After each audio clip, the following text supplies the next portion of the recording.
and welcome to The Hill is Always Greener, a show where four friends have chill discussions about Sonic the Hedgehog to distract themselves from the inevitable passage of time and their own rapidly waning ability to relate to the youth, and so on and so forth, and so it keeps on going. I am Faulerro. I'm RockTheJake. I'm CyberLink. I'm GameBuddy, formerly of the Battlebird Armada. Heroes in a spin-off, girl power. I didn't know you were Babylonian. Whatever this weird Sega version of Babylonian is. Aliens, I'm pretty sure. Yeah, haven't you heard the old phrase, men are from Mars, women are from Venus, birds are from space? That's under the assumption that birds are real. Oh, Christ. Well, of course they're not real. This is a comic book. Nothing is real. I know. They were created by Sega for Sonic Riders. And Flicky, I guess. Are Flicky's birds? Birds tried to build a tower up to God, and then he cast it down and made them all speak different languages. Flickies are birds in the same way that Domino's is pizza. Okay. And we all know about our boy Cucky. We know maybe too much about our boy Cookie. Yeah. Well, he's one of those guys who just doesn't shut up. He's one of those guys who just doesn't shut up about it. Like, okay, we know you're really into NTR, Cucky. It's in your name. It's great. Everybody's got their thing. It's just you don't need to bring it up at every time we get together. Why are you sitting over there in the corner? No, Cucky, I will not fuck your wife this week. Oh my God. I've got things to do. Next week. Sir, this is an Applebee's. You can't drag the bar stool into the corner. You have to sit at one of the booths. Oh my gosh. Comic books. Yeah, sorry. By the way, we're talking about... that was our very loose way of saying that we're talking about a specific comic arc in the Archie Sonic the Hedgehog comic series. We are talking this week, this fortnight, I should say. Fortnite? About... Fortnite, oh Christ. Okay, sorry, look, we had that term before that was a thing. That was how we described 2 weeks. That is how I determined when I was getting my next Sonic the Comic, so it was important to me. And now it's that. Whatever, it's fine. But, sorry. No, we are talking about the Triple T, that's Treasure Team Tango, the sixth arc in the Sonic Universe series. I suppose it is actually, I was saying it's the Archie Sonic the Hedgehog comic, and it is part of that, but this is Sonic Universe specifically, that thing that they had. Our first time covering Universe on this podcast. Is that true? I guess we've only covered the main book, and the other ones, and Sonic X. Did this, so hang on, I'm trying to remember. Sonic Universe, when did that come in? Like, I feel like it's worth talking about it. Sonic Universe literally started as basically the replacement for Sonic X, because the last issue of Sonic X was Shadow from the main continuity, like, warping into the Sonic X universe while fighting Metal Sonic. I remember that. And then they go back at the end of the issue, and the very first issue of Sonic Universe is Metal Sonic and Shadow warping back and continuing their tussle. That's awesome. Yeah, I remember, like, he comes back and Sonic's like, oh shit, you're alive. And he brings him over to Vector, and Sonic's like, hey, this is Shadow. And Vector's like, wait, isn't he dead? Oh, he got better. Okay. Very good. But Sonic Universe was basically, it is to Archie what Sonic's World was to STC back in the day. Just this story of, hey, let's tell stories that don't focus on Sonic specifically, and our chance to spotlight other characters without having to take the main narrative away from Sonic in the main book, which makes a lot of sense. Yeah, we're usually like 4-part stories as well, so they could sell them off as graphic novels right after they were done with them, and they were usually really strong. I quite liked them. Like, it started off with the Shadow arc, right, which is like a series, like, it was pretty much a series of individual Shadow stories, and I think we covered that in our Shadow episode. We did, yeah. Yeah, I think one of the first ones was, I think on our previous episode, I got this story arc mixed up where Shadow, I thought, in his fight with Metal Sonic, gets trapped in Blaze's dimension temporarily. Yep, for the first issue. That was the last time Blaze had appeared before this storyline. Before that, I think it had just been her introduction in, like, backup stories for 2 issues. Yeah. really weird one-off. Where Not even Sonic Rush. It was like she barely interacted with Sonic outside of like fighting him once. She kills some SWAT bots, and that's about it. So she only really properly came into the book with that Sonic Universe story, which is notable for Shadow doing that one face that we all remember. Yes, of course. Yep. You've seen it. You know it. It's made a resurgence with the Sonic 3 movie. Good. A really good edit. If it was a Just World, Tracy Yardley would be crowned King of the Universe for... You said Tracy's name wrong. It's Tracy Yardley. Oh, that's right. Yeah. for penciling that panel. I love that Tracy did in fact confirm that he uses an exclamation mark at the end of his name as a in tribute to Scott Shaw, who he was reading the comic books of in the original Archie run. Scott Shaw. But so what we have here is one of those storylines. This is, as we mentioned, the sixth one of those, and it is notable because it's got not Sonic in it. That's the thing to point out, despite what the cover of both the first issue in this story arc would imply, and also the cover of the graphic novel. Sonic is not actually here, but they got to show him on there to show you, hey, don't worry, it's not just about those girl characters. Here's Sonic doing a bleh, because the girls are being girls, and you can't have that. Hey, boys reading this comic, I'm sure it's just boys. Yeah, I believe the previous arc before this one was the one where Tails, Bunny, and Antoine all take a vacation, then have to deal with the Battlebird Armada. Yeah, the very loose adaptation of Tails' Adventure. It's very good, actually. It might be one of my favorite ones. I know I've brought that up many a time on the show. Notable because Antoine just references the fact that they're probably going to have sex while he's away, which is great. Well, it's okay because they're married now. They're married. It's fine. They're no longer living in sin. Well, let's not go that far. I mean, after all, he's French, so, you know. Yeah, that's true. That's not his fault. He can't help being French. Born into sin.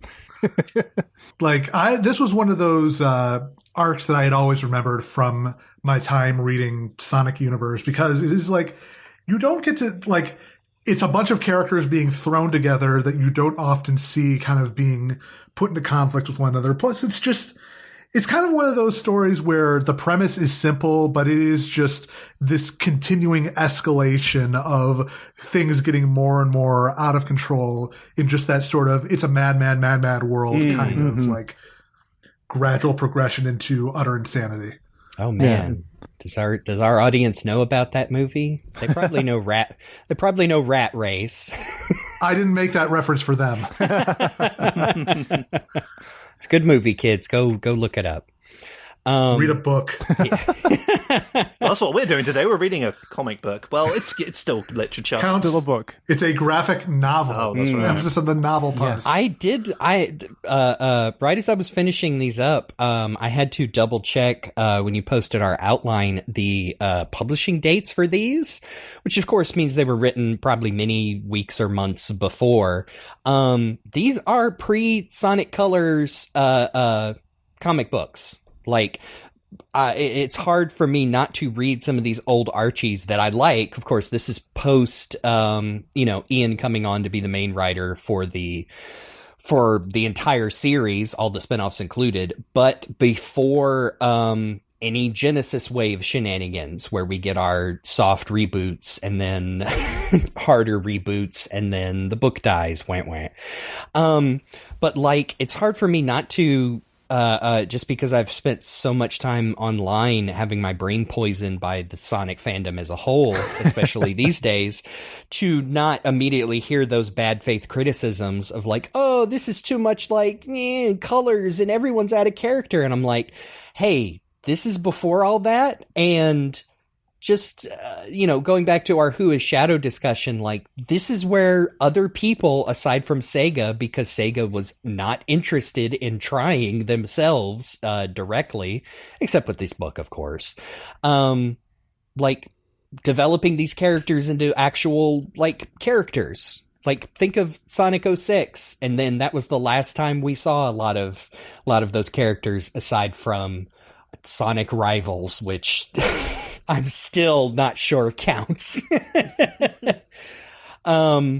But yeah, it's super interesting to see what spin-off media was doing with like the entirety of Team Dark and Shadow specifically. And even even Blaze, like putting Blaze, Amy, and Cream together, I don't feel like was a thing just yet. I mean, Sonic Rush games aside, where of course they all appear together, but I mean, now I think that's considered like the new Team Rose when Big's not around. And I think the connection makes sense because obviously Cream and Amy already had presence for being together and Team Rose in Sonic Heroes, but also there was a connection between Blaze and Cream in her debut game, Sonic Rush, so it kind of makes sense. And also, they're all women. Well, not really. One of them's a child, but you know what I mean. Oh yeah, and just to mention, like, Cream was not in the main Archie books until the 217, which came out right before this Sonic Universe arc. So yeah, all we had was Cream in the Sonic X books, and I mean the TV show to say like, oh, Cream and Amy hang out a lot. So that is also drawing on that here. Took Ian Flynn joining the strip and many years for Cream the Rabbit, a character in the games, got to be in the Sonic comic because, hey, that Archie Sonic comic, it's got characters, lots and lots of characters. I suppose so does the Sonic franchise in general, but you know. My understanding, and I don't know if this is entirely true, but the story I'd always heard is that for whatever reason, at that time, Sega considered Cream a Sonic X character instead of a main series character, which is why she wasn't allowed to be in the book for many years. I hate these delineations, man. Sega's still doing this shit to a point, I think. Not this specifically, but you know what I mean. This character can only be a classic character. This character can only be in this. Oh. It's weird, even though Cream, I mean, technically was in Sonic Advance 2 first, I thought. Yeah. Yep. That's weird. She was a game character, but I guess because she was so prevalent in Sonic X, they just decided, nah, she's a Sonic X one now, for now. Because we decided that, I don't know. I never really understand. When I say Sega, we mean like, it's usually the boardroom people who are just like sorting this sort of stuff out. I know. I try to, even though it's probably not accurate, I try to delineate where I say Sega versus Sonic Team. You know what I mean? If it's Sega, I'm talking about the faceless corpos that probably are responsible for all the problems you hate. I don't want to lay everything at the feet of Takashi Iizuka, who has so much like attributed to him, and I'm sure so much of it is just being like, well, I'm not allowed to do this now, so I'm going to, anytime anyone interviews me about this, I'm going to make an excuse. That's how I interpret it. Yeah, Treasure Team Tango, full story, same creative team for every issue. Written by Ian Flynn, pencils by Tracy Yardley, inks by Jim Amash, colors by Jason Jensen, and letters by Phil Felix. All really solid, like throughout. Like not a dip of quality to be seen. It's worth pointing out, like, Tracy Yardley was kind of leading the forefront of making these characters work as Sonic characters now. Because, there's all the characters from the games, but he was also the one who made it look like, oh, Sally, Acorn, and Elias are here, and I don't think they look weird next to Sonic and the others like they might have done before, especially in their current game form, which the comics were, like, they were pulling a lot more aesthetic from the games now, not just lore stuff, so... it's kind of like how Ian Flynn was trying to bring everything in line with the games, but also represent what we had before. Tracy Yardley was doing that from like a visual standpoint, and it works really well here. The fact that we have all these teams of characters and they don't look too weird next to each other. It's great. Thank you, Tracy. I 100% agree that it was such a good, writing art team, because Tracy did so many interiors, especially during, Ian's first run. And I mean, if you just didn't grow up with Archie and like the various, qualities of pencilers, you just really need to go back and compare and see how good Tracy's pencils look, because this is an artist who knows how to draw funny animals, and they all look great. They're so, very expressive, and he pushes expressions and those noodle limbs a lot, and it always looks really good. And I think paved the way for the current creative team, which I'm very glad he still does work on IDW, but I don't think we would have some of the more, the team we have if I don't think it's too much of an exaggeration to say these guys, Tracy especially, helped set the tone for Sonic comics as far as the art needs to at least look this good.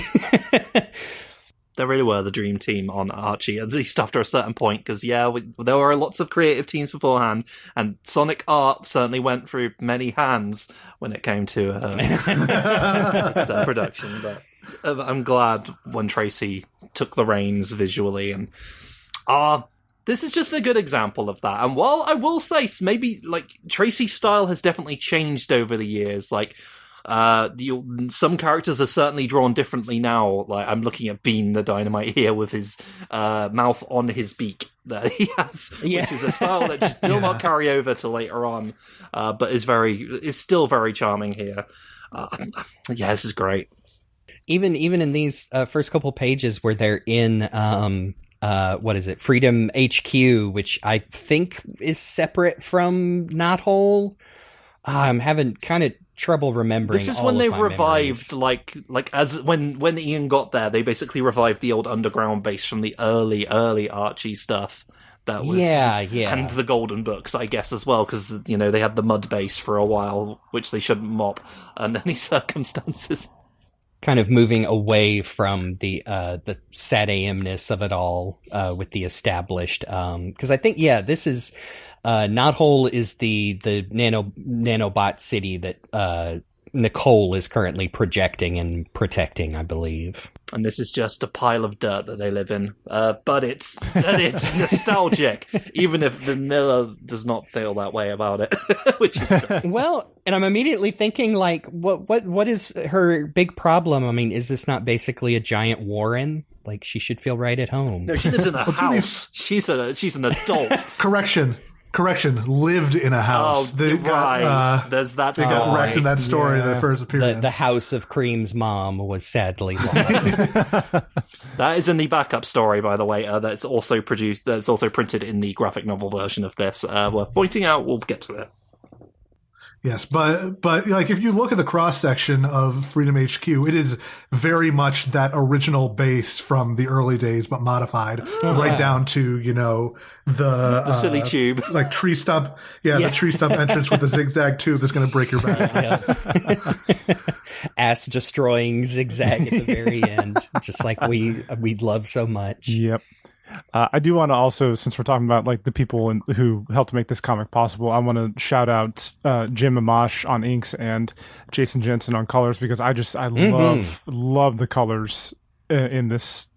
Well, just in the series in general at this point, but in this particular set of comics, the colors look both deep and vibrant, and I love it. It looks so good.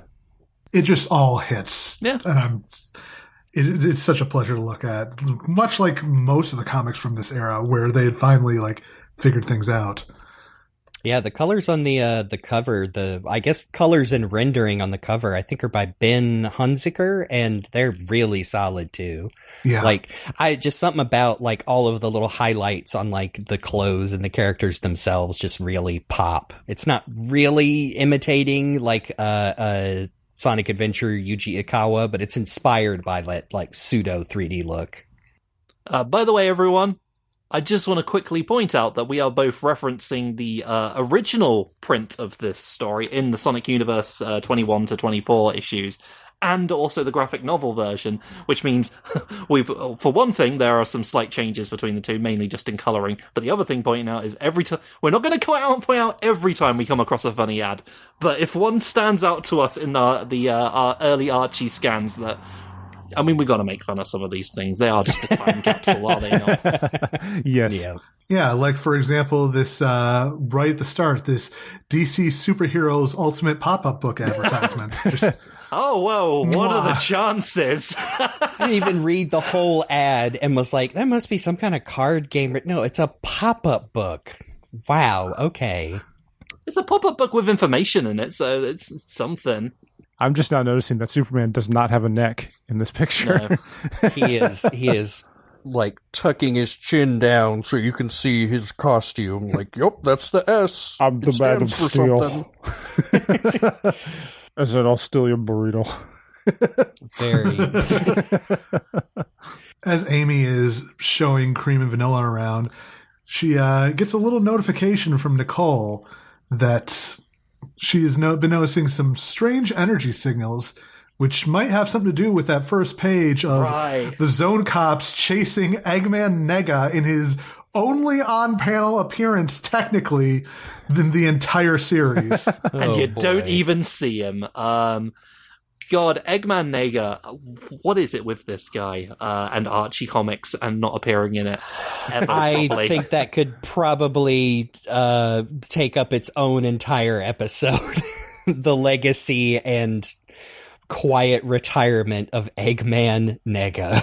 The negative, evil descendant or counterpart to our Dr. Eggman, depending on the game. Yeah. The one of the biggest issues with this character being is whenever you say his name, you've got to very carefully say the second part of it. Yeah, we've brought that up many times before. Like, right. Black Eggman, I guess, is not much better linguistically, but better. But you can say it. That you don't accidentally say a different word. Put your guns down. That Eggman's not black. Yeah. Exactly. Thanks, Trunks. Oh, sorry. Yeah, Luke giving us a bit of a glimpse of Eggman Nega. To be fair, he does appear rendered by Stephen Butler in the last off panel in this, but those are probably not canon. He's just silhouetted in issue 1, where they basically reference the events of Sonic Rush Adventure. Captain Whiskers very much front and center. You can see him, but Johnny, the robot. Something about this guy just doesn't allow him an actual place in the main comic itself. Yeah, I would not be surprised if Sega Sonic Team decides to like give Silver a big story part in a game that they just don't mention him at all ever again. Mm-hmm. I mean, Silver and Blaze. But yes, while being chased by the Zone Cops, Eggman Nega's little robot was carrying looks like a big metal suppository, and it falls into the Great Forest. And Nicole picks up on the signals. Nicole, the HoloLinks. Have we talked about Nicole much? I know she's come up in in previous discussions about Archie. It is kind of fun that Nicole, a character who's largely we know from Sat AM, also has a persona, and she's great. I believe that she was design for her was introduced in that issue we talked about in the Shadow episode, where Shadow meets the holograms of Gerald and Maria. Oh, I can't remember. Well, there was what is it called? Wishing Upon a Star? Yeah, I do remember an older one where Sally uncovers it for the first time. Especially revisiting it is so fucking gay. Like, whether they intended it to or not. And I'm saying that with all the love in my heart, because it's a great story. I think it was done by like a guest penciler too. I don't remember. But yeah, this design for Nicole was introduced much earlier in Archie than you would ever think. Like, you would think, oh, this has to have been an Ian thing. And I don't think it was. And basically evolves into like being her own sapient person, and definitely sort of canonically starts dating Sally. So yeah, I've always loved this Nicole, and it definitely seemed like Bunny Rabbot's entire existence and story feels like the perfect thing that fits right in with the Sonic world these comics establish, like the good side of technology. I really like that. Mm-hmm. But yes, Nicole is informing Amy that it's going haywire out there. We better check it out. Also, Amy is bringing the 5-year-old rabbit along. Because I think it's just a scouting mission. I love that, Vanilla being overprotective and unsure of Cream going off on adventures is just a thing no matter what the medium. Yeah. Like the shows, the comics, the other comics, it sticks. And I kind of love that. I think that that's a very funny, kind of character dynamic. I can't not see Vanilla now and not think of the fact that she's the size of the average mother. Somebody put that. I can't remember who that was. It might have been Punkit online. I know they did that great drawing of like a little short stack Rouge standing next to Vanilla, because that is literally what she looks like. Like Rouge is supposed to be a grown, voluptuous woman, and here is giant Vanilla who is mother sized. I guess it makes sense that she would be, overprotective at this point, because this is the first time Cream is going on an adventure with any of the freedom fighters. They were, completely outside of things until that backup story in that last issue where Sniffly destroyed their house. Sonic Advance and Sonic Heroes haven't actually happened in this book, so she has no, history of doing good adventure things other than that, so... Plus, she's 5, isn't she? Isn't she 5? I don't know. 6. Okay, 6. Yes. I think 5 because I think of Philippe from Akewood, who's always 5. Here comes a special boy. Yes, even in the age of non-canonical ages, she is always younger than Tails. Mm-hmm. Definitely. I mean, good for Vanilla for trusting, Amy here with guarding her only child. Quick ad for Sonic Archie Archives Volume 14, featuring digitally remastered art and special features. Citation needed. They are garbage, but the covers, as we mentioned in our last episode, are gorgeous. Spaziante redrawing these, redrawing it in the old Japanese Sonic style art, despite them characters being the Archie ones. Even pre Sonic CD art on purpose, and adapting the other Archie characters into that. So old fashioned. Tails has got those little buckles on his shoe as well, the underneath his socks. I remember drawing those as a kid. I would love a huge poster that's just a collage of all those. Oh yeah. Cream notices something shiny up ahead, and so she and Amy rush towards it, only to be confronted with a wall of flame. And then who is controlling it? None other than... Here comes a new challenger! And she's ready to kill. She's not having a good day. Yes. It's Blaze. And since this is her first page in this comic strip, I want to mention that I really enjoy her characterization all the way through this, because it's cool to see Blaze with actual personality instead of just whatever she has in Sonic 06 and subsequent things.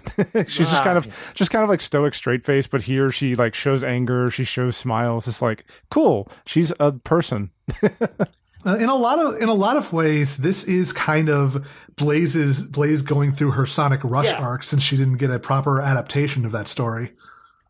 I like that part. I'm glad that part of Blaze has stuck around even into the games. I'm thinking of some of my favorite moments in IDW.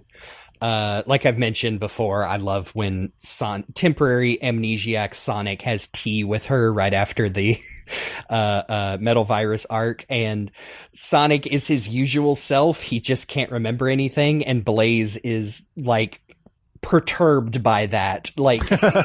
She's mad at Sonic that he's still somehow being a bit of a jackass, but cannot remember why.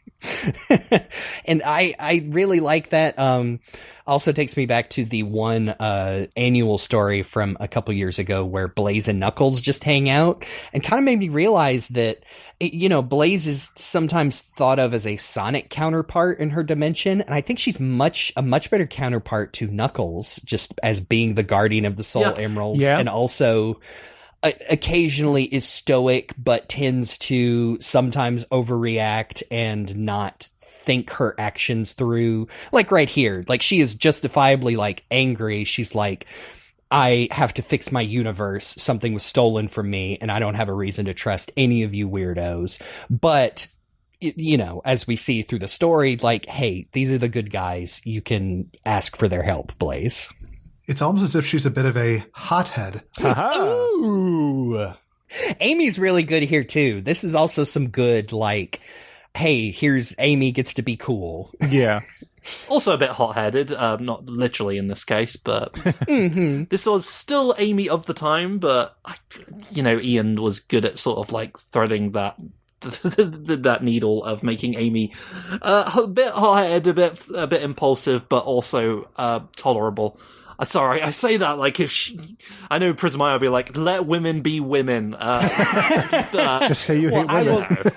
I agree with you. I will rephrase that and say it feels like it's taking, what we had seen from her in the games and a lot of Sonic X and not filing down the edges, but just developing that into a more complete personality. Like, yes, Amy is traditionally hot-headed for comedic purposes, but here is this where she is, she is ready to fight because this person is wanting to throw hands and also potentially burn this child alive. So, and yeah, Amy is like good in combat. And I even like, she introduces herself later and mentions like, oh, and I'm Sonic's meant to be. And we even get like, hey, what I complain about all the time is the translation missing all the funny jokes between Cream and Amy and Sonic Heroes. And here we get one just like that in here where Cream's like, oh, I'm pretty sure Mr. Sonic's dating Miss Princess Sally. And she's like, that's enough, Cream. Drop it.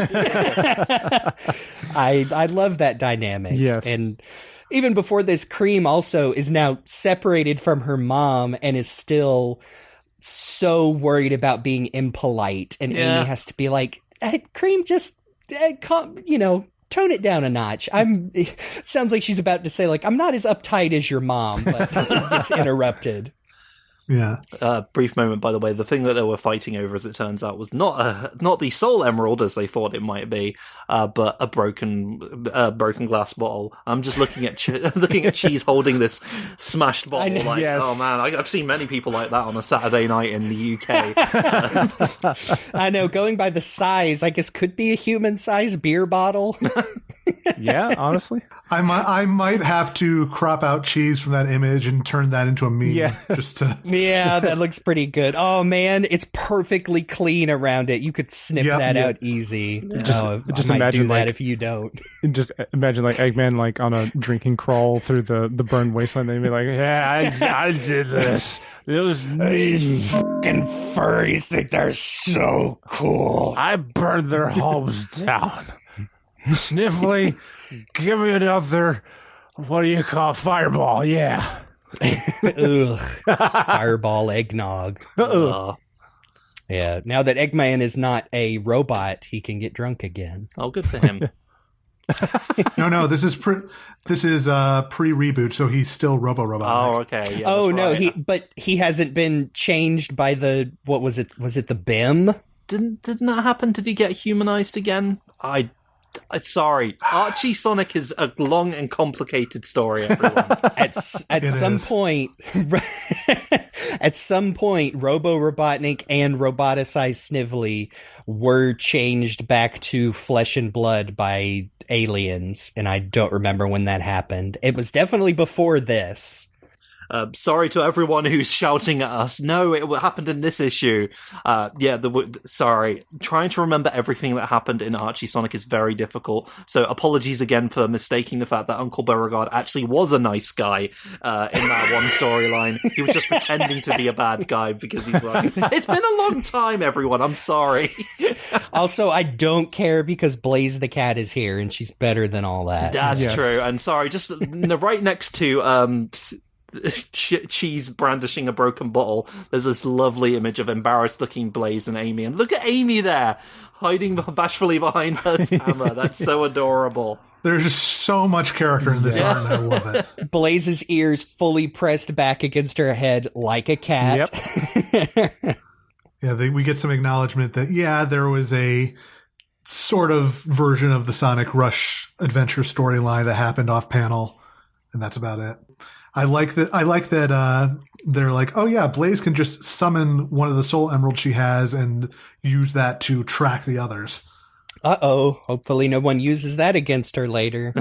Sorry, I do love, this is probably more of a Sonic Rush thing than anything, but I do love that the Soul Emeralds have that sort of emerald cut look. That's sort of how I imagined in fact, how the emeralds looked in early STC as well. Yeah. Like misinterpreting that they're not supposed to be like brilliant cut, triangular looking gems. It's sort of like bringing us back to that old look for the emeralds. I always assumed in the Sonic Rush games that was an intentional, like, yeah, we know the emeralds used to look like this, so here's an actual set. And also in Archie specifically at this point, one of them, I think it's the one that she has, is the grey emerald, which almost seems to be like a kind of control emerald. So putting that out there. We did gloss over, I like that Nicole still has, can still jump into her portable form, which is the tiny her Game Boy Advance SP. Yeah. Yes. Before, man. I mean, I know they had Palm Pilots, but when the SP came out and I had a silver one, I'm sure I thought, like, oh, just like Nicole from Sonic. Just open it up like, I want to hear Kath Soucy's sexy voice coming out of this. I know. I think we talked about this before. Did Nicole ever have a British accent, or was that just an affectation? I'm pretty sure it's just Sally's actor just making her sound... She was going sultrier than she was going with Sally. Yeah. And there's a little bit of a filter over it. I don't know why. I've always assumed HoloLink's Nicole had some sort of accent, which I think they could fit. I have made my stance on Sonic characters having funny little accents very clear recently. I think she was supposed to sound a bit like a Star Trek computer, maybe. Star Trek and Sonic, but... It was good. I liked that, actually. And it was very good whenever in SatAM where Sonic would be like, oh, in English, Nicole! And she would explain things to like he's 5 years old. So it was good. Good bit from the cartoon, actually. Subscribe today and save. Sonic Universe. Cool cats know it takes two to Treasure Team Tango, but slick chicks know the shipping is free. Who's responsible for this copy? I'm not sure everything they're referencing in that, if anything at all. What? Slick chicks. It was Ian Flynn, because Ian Flynn's responsible for everything bad in Sonic comics. I know. Let's him. I'm still on Twitter. I'm a bad person. So our trio of terrific ladies have formed an uneasy alliance. Blaze still is not fully on board, as Amy's just asking her, what does the gem say? And she's whooping it out of existence anytime someone else looks at it. It's pretty good. And poor Cream is still just trying to be like, but we really are good. Just why won't you trust And us? Cheese, look at that Cheese with his little pleading hands too. Little Scrimblow Cheese. I know. Thank God, Tracy Yardley, can actually draw a Chow right on model. Yeah. And they don't look like they're possessed, even when they're not. Yep. Oh, who's that up in the tree? With the SA2 treasure scope. Oh, that's what it is. I was just giving King Scouter, but yeah, that's right. It's a thing that she had from the games. I'm not going to say from the games because I'm going to upset Chris McFeely again. Yeah, Bruges is here to, she's also looking for the source of that signal. And naturally, nobody trusts her, which is probably the right call. Yeah. Yes. At this point in the comic, they were definitely leaning into, hey, Rouge is still a bit of she's not really a villain, she's an anti-hero, but they kind of lean a bit more in the sort of like, oh no, she's a femme fatale, she's a jerk, which I like. That is definitely something you could levy against Ian's early writing, is his portrayal of Rouge is kind of just a straight-up villain, especially leading up to, the creation of Scourge. There's even some, dang, she's kind of a bitch. Not in a fun way either. I much like this in this right here. This is more of an evolution of yeah, she's working for Gunn. She is looking out for herself, but she's not, she's not straight up evil. She's manipulating people. She is incredibly narcissistic. She is in it for herself. See, See, Amy's already losing her cool, and even though she's right about Rouge, she's losing the argument because Rouge has already portrayed her as the Wojak. Basically, Nice I love this though. much. She ends the argument by saying back at Amy like, "Oh, don't give up. You're doing so well." She is right though. Smug They do let Fiona on the team, and she's terrible. So no leg to stand Now we on know here. how that ends up Yeah. with Sally Acorn punching her right in the womb. What a way to describe it. The boom. Well, when a Sonic character has fists that big and a little bean body so small, you go for a stomach punch and ended up ending her bloodline. Sorry, I love that. Effectively, apparently, we never saw her again. No, it's not true. But... The IDW Genesis wave destroyed Fiona. Oh, see, okay, speaking of going all the way back to Sonic X and, Rouge's interactions with Topaz, I like that Blaze yells to end this argument and stomps away, and Rouge goes, yes, ma'am. Way to take command. Yeah, no, that's definitely very Rouge and Topaz coded. I like it. And look, you do see sort of Rouge going, when she finds out that the Soul Emerald keeps her world alive, Blaze's world alive, she's like, that's going to make things more complicated, she thinks to herself. Like, no second thoughts, just, this is going to make things harder. But she's still going to do it. She's still committed to it. Yeah. Oh, man, I'm going to feel bad about this later. Which is interesting. I wonder... No, I guess now that we know of the origin of the Chaos Emeralds, like, the Chaos Emeralds are not necessarily not like the Soul Emeralds in Blaze's world, where they are integral to that world's existence, which is another, I guess, difference from the Chaos Emeralds. Chaos Emeralds were a force introduced to Sonic's dimension, now that we know. I always just found that interesting. I mean, it's also a good way, like, to get Blaze to come to Sonic's world, even if it's just a, for a vacation. It's like, well, as long as the Soul Emeralds are safe, then everything's hunky-dory. That is the whole thing with Blaze the cat, is you've got to sort of like finagle a way for her to be there. And yes, the Soul Emeralds is it, because she does live in another dimension. And I do remember there being a bit of controversy when Ian Flynn was like, it'd be nice if she didn't have to be in another dimension, and she's just a Sonic character that we can have in the book now. And people were upset by that. And listen, I get being very precious about the lore and everything, but there is a whole point of, yeah, but we need to have these if we want these characters to be in the story, they kind of have to be in the story. And it's difficult when they literally live in another dimension. You're going to argue that Knuckles needs to stay on his island all the time, too? Yeah. Or Silver. Like, they've literally established that Silver comes to the present, quote unquote, when a time portal just opens up under his ass and he falls in. Like, and if I remember correctly, because I heard the whole thing, Ian's point with Blaze was not, we should just do away with her backstory. He was just saying, like, if you can't justify her backstory and don't use it to do something interesting, then what's the point of it? And I 100% agree. Yeah. That's the thing about it. The Soul Dimension is interesting, but it's only there so we can have Blaze and Marine and maybe, I don't know, Captain Whiskers, because Eggman Naga is gone. So The Coconut Crew. yeah. And how many people are really that precious about the Coconut Crew? I don't know. Maybe Marine. But it's kind of, yeah. What's it there for? It's a whole world, and it's just there for basically two important characters. And one of them's been gone for ages until they were announced for one of the mobile games, I think, right? Marine. Yep. So, I don't know, man. But that's a whole debate for another time, I guess. We've got a comic to actually talk about here, so there's a big tree. Yep, the broken bridge along a seemingly bottomless chasm. I like this action sequence of them descending, the big tree falling, and Blaze and Rouge taking it out. Like, no words, just immediate, two-person combo. Very It's good very teamwork. good. Because the tree does fall, a big piece of the tree falls, and Cheese immediately dives towards it and ricochets right off of it because he is a small chow, and it's hilarious.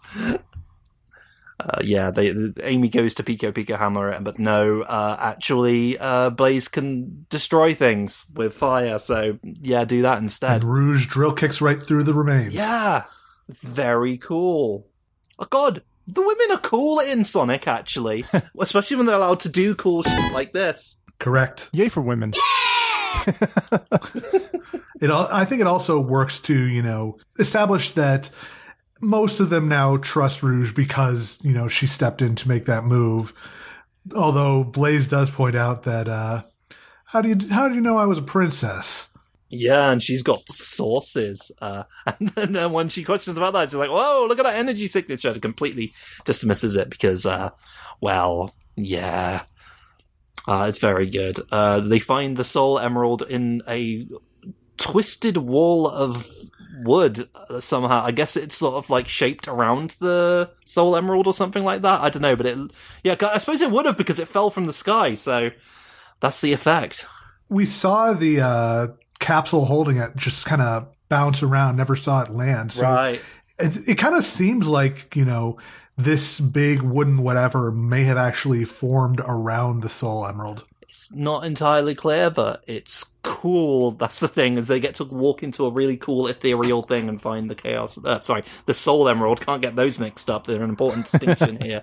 And then they find the emerald and everything's great, actually, because Blaze realizes, I can trust all these women. Hooray for women. It's great that none of them are actually evil and out to get me and take my emerald. Except for Rouge exists, so Psych.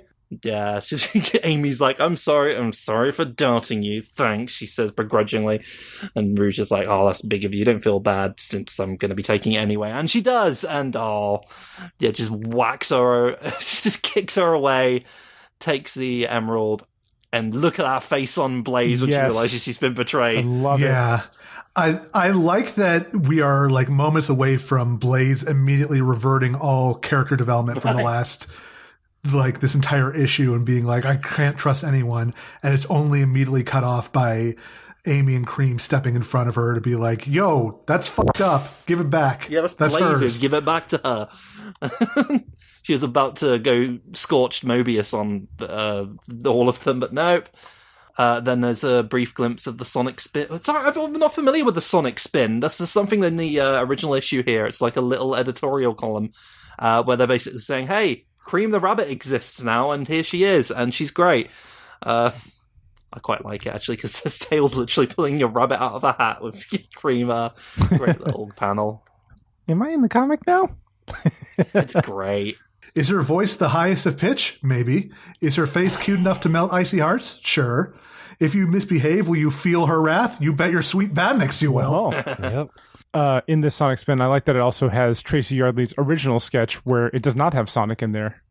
We'll get to that when we get to that part of. Sorry, that's in the actual graphic novel. They do show the original sketches of this arc's cover, and originally it was just the women, and by the end, some coward decided no, it needs Sonic on it, so people know it's a Sonic comic, even though it's covered in Sonic characters. Whatever. I won't name names, but after hearing some scuttlebutt from former Archie artists and writers about their editors, I have a few guesses.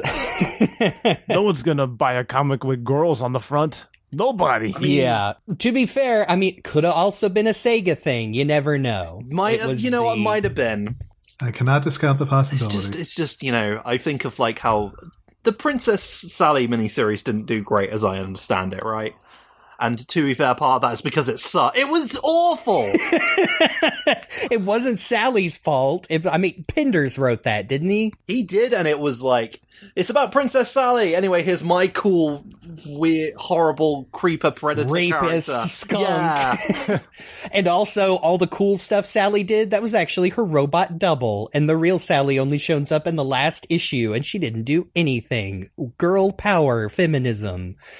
And the other last time I remember them doing something like this is one of the Sonic super specials, I think it was, the one with all the very I remember some people being very awakened by that cover because they are shiny looking women, and Sonic's in the corner going like, hey, whose comic is this anyway? I'm a boy. And Julie Sue taking a Sonic shower. Oh god, yeah, you're right. That is. That whole story was drawn by Spaziente. Yeah. It is very pretty, and also, as you said before, awakening. Just call a spade, folks. I mean, she wasn't wearing all her metal parts. That's all I'll say about it. So, yeah. Man. Also crazy to be advertising the main Sonic Archie book, also featuring a backup story of Sonic Colors, which would not be out until that November. Sonic Colors. Oh, wow, that's when Sonic died, when everything was really bad in Sonic going forward. The voices and writing were different, and Sonic could never survive that sort of thing. Sonic and Tails joked with each other, which is something longtime friends never do. No.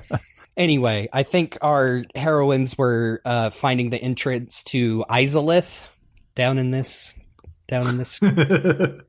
canyon. Yeah. Nothing of note on the other Archie thing except for a funny picture of Ian Flynn and John Gray wearing Sonic and Shadow hats. Oh, yeah. ArchieComics.com. Oh, it sure is. Oh. Sorry, look at Cowboy Bebop at his computer there with Tails. Tails. Well, it's so good. Anyway, this panel of Amy slamming her hammer down right in front of Rouge is so good. Yes. Look at that. That big old mouth and Rouge's reaction. How can you be so rude and discourteous to... You're young, you'll learn. Yeah.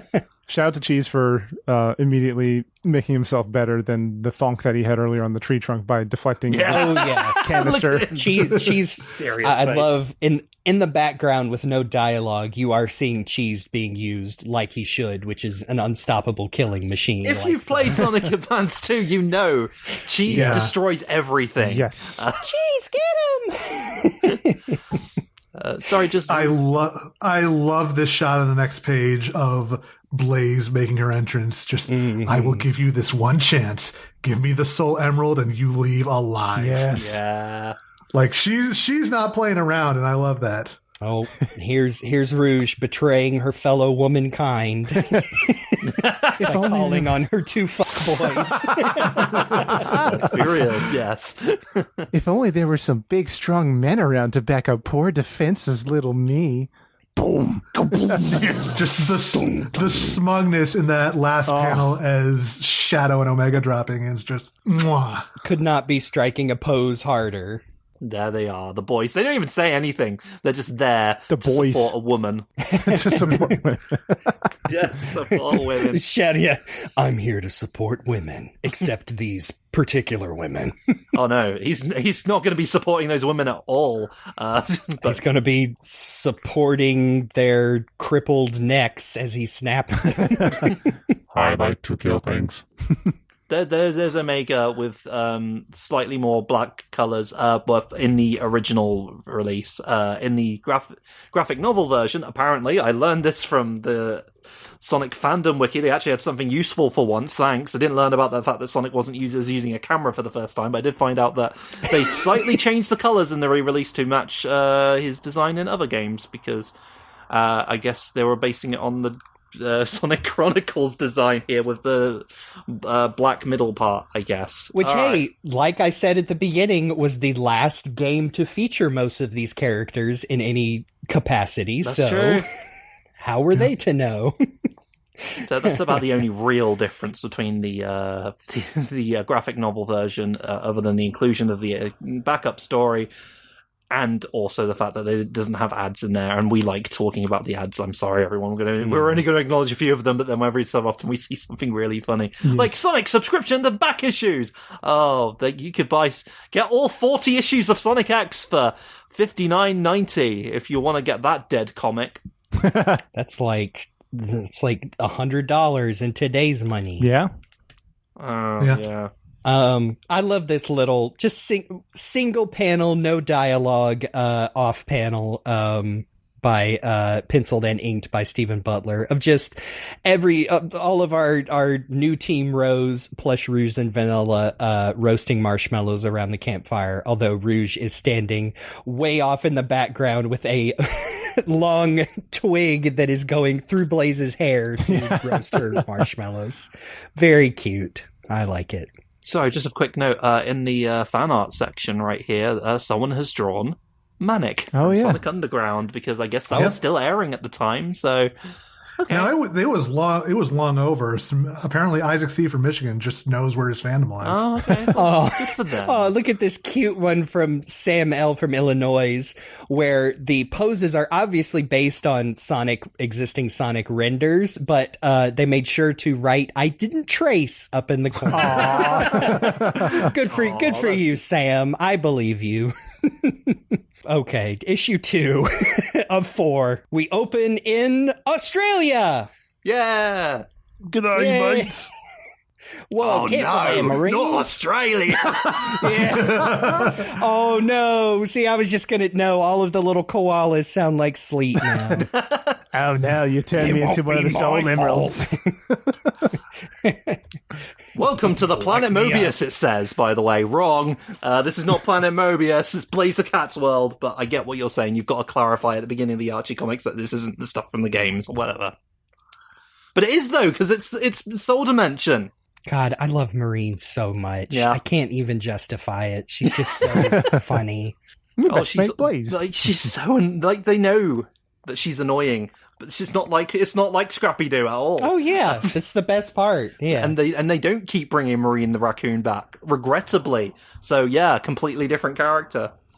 I know. Aside from the off panel, I think this is her only appearance in Blaze's world. No, she was in that Sonic Universe issue before this. Oh no, I just meant in this story. Yeah, in this arc. particular Oh, then story. yeah, in this story, yeah. By the way, this is chapter 2, the Cruzada. I'm not sure how that's pronounced, but these are all steps of the tango, right? Like parts of the Yep. tango, like the Salida. They've all been titled that. Oh, It's okay. Ian being cheeky. My uncultured ass did not pick Same. that up. Just context, really. I know nothing about dancing. I'm a Sonic fan. I don't really know anything about culture. I know. Well, if dancing was important, they'd put Sonic in a DDR game. Samba de Amigo does not count. That's a A maraca shaking game. yeah. Mario got a DDR game. Sure did. Dancing canonically exists. I in the have Mario that pad. world. I have it up in the attic Nice. right now. I could hook it up to my Wii U if I wanted to. I don't, though.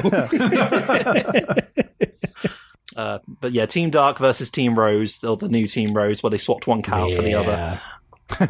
One purple cat out for the other. Oh, yeah, they've got to have a purple cat, apparently, in Team Rose. That's Yeah. just the rules. You have to. Team Dark's standing in front of the gates of hell, ready to destroy. I love that, this is going to be a thing throughout the rest of the story, but like Blaze immediately like, Shadow, this is how you repay my generosity. You know how badly my world needs the soul emeralds. That was then, this is now. Oh, sorry, Shadow. He takes a moment to look really unsure of himself, and that's of the time in the Archie comic specifically. I feel like it's not to say that Shadow won't have moments in modern fiction where he's allowed to show like weakness, but there's a lot more of that going on in here than there is in just about any Shadow interpretation anymore. It's specific to this time period in this comic, I think. Mm-hmm. And like I said, I'll always defend this era because, like, what else was there for Shadow except the occasional, cameo or whatever he was doing. This is all coming off of Sonic 06 and the ending of that game, which we've kind of discussed at length. That I'm like, it's not a bad portrayal, but there's just not a ton going on. So, like, when you translate that to a medium that requires fleshed out characters or characters to develop ever so slightly, yeah, you got to take it in some direction. And I think, now that we have Shadow Generations, and I think Shadow has been established as a, not even an anti-hero, but like I don't even know. He's less of a Venom and more of a, in this specifically, he is kind of an anti-hero. Like, yes, he is a good guy deep down, but he's not going to align with our actual heroes of the book if it's not part of his agenda. But anyway, I like it. I don't think it's out of character at all. Yeah. And I think it's a mistake to try and pigeonhole these Sonic characters into, in hindsight. Like, if you go back after never reading this before and don't like it, that's fine. But if you don't understand and take in the context, I think you're doing yourself a disservice, I guess is all I'm trying to say. Yeah. And, making these characters into basic little archetypes is something Sega would end up doing anyway. So, you don't need to do that for them, reading audience. So. But on the other hand, just Omega. Yeah, here he is. Okay, so it's worth talking about Omega. Omega is very funny in this. This is still, I think we talked about this before we got started. This is still before Ian's really pinned down what he wants to do with Omega. He is a bit more human here, shall we say. Like, he doesn't even have robot speech bubbles. He's like a little, because I think we talked about the fact that he is Omega, but also Gamma, because he's got Gamma's like spirit of individuality and inside him, rewriting his code. That was part of the Archie version. See, I always forget that. And yeah, this is before any refreshes, reboots we saw. And I mean, I love that this has fallen into just Omega in general. He is a funny robot guy that loves blowing things up, especially Eggman's robots. And in this specifically, he comes across as he's just kind of a different take on Bender, which is not a bad thing. But you see where the seeds are of his modern incarnation, to where it's toned down a little bit. And I would argue is even funnier because he still talks like a robot now and says things like, I'm thinking of The Dark Beginnings and all of that, those great moments where he's got the giant Vulcan cannon and saying like, I call dibs. Like, it's great. I love it. I mean, I love his line here of Yippee-ki-yay, pastel-colored resistance. Yeah, but see, I'm imagining it as John DiMaggio saying it now. Jeremy's pointed that out. Yippee-ki-yay. I can't do John DiMaggio. I can only do a season 1 Bender, and it's really bad. The early days where he was like really talking through his teeth. Bite my shiny metal ass. I want to hear Omega say that now. And I also particular shout outs to the panel of Omega unloading the full arsenal, because that's just gorgeous. I know. I'm sure used the Team Blast from Sonic Heroes as a base too, where he just opens up all his little crevices with different, all just weapons inside. Because of course, I love that. I've always got that thing on me, and when I see things, I mean, 500 guns. Extra compartment for the blicky. Oh no, tentacles are attacking the Lego factory. Oh, sorry, I was wondering what the context was. There's an ad after this, everyone. It's Lego. Yeah, for Hero Factory, the quote-unquote successor to Bionicle. Oh, is that what it is? Oh, man. Nothing is more successful than Bionicle. Not nearly as fondly remembered from my understanding. No, man, there is and I was a member back in the day, there is a full-blown Bionicle cult that is still alive to this day. And I hear people talking about Bionicle now, so that's really, and I never hear anything about this. In fact, I didn't know about this until right now. I just remember a joke that would like circulate every now and then on the Sonic Paradox forums, which is like, you wouldn't mess with me if I had my Bionicle. I kind of remember that. I love that Shadow is leaning into, Shadow's characterization is he's the one who's like, what the hell are you doing unloading all of your arsenal onto a child? What's wrong with you? But also, Blaze fighting back and Omega immediately being smitten with her destructive potential. I know. I can't tell. Is that, again, because he doesn't have robot speech bubbles, is that Omega saying, relax, that was just to scare them? No, I think that was, that's Rouge. Yeah, because she was the one who told Omega to unload. She does finish her sentence in the next panel, you can see. So it was supposed to scare them, not hurt, but then... Blaze turns on the mean kitty mode and envelops him in fire. And Omega's just like, hurt me more, mommy. Yes, he loves it. Oh boy. And then here we go. Well, if it isn't the Blowjob Brothers.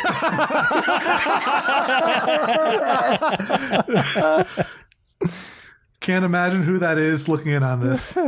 Yeah, not even properly introduced until several pages down the line, but we know who they are, exactly who they are. Man, just some really good fight choreography in this. You know, not hard to follow at all. Everyone gets a moment to shine. I love a well choreographed game of keep away. Always fun. Yep. Even poor Cream. He's scared by Omega's scary claws and throws the soul emerald right in his face. Off his head.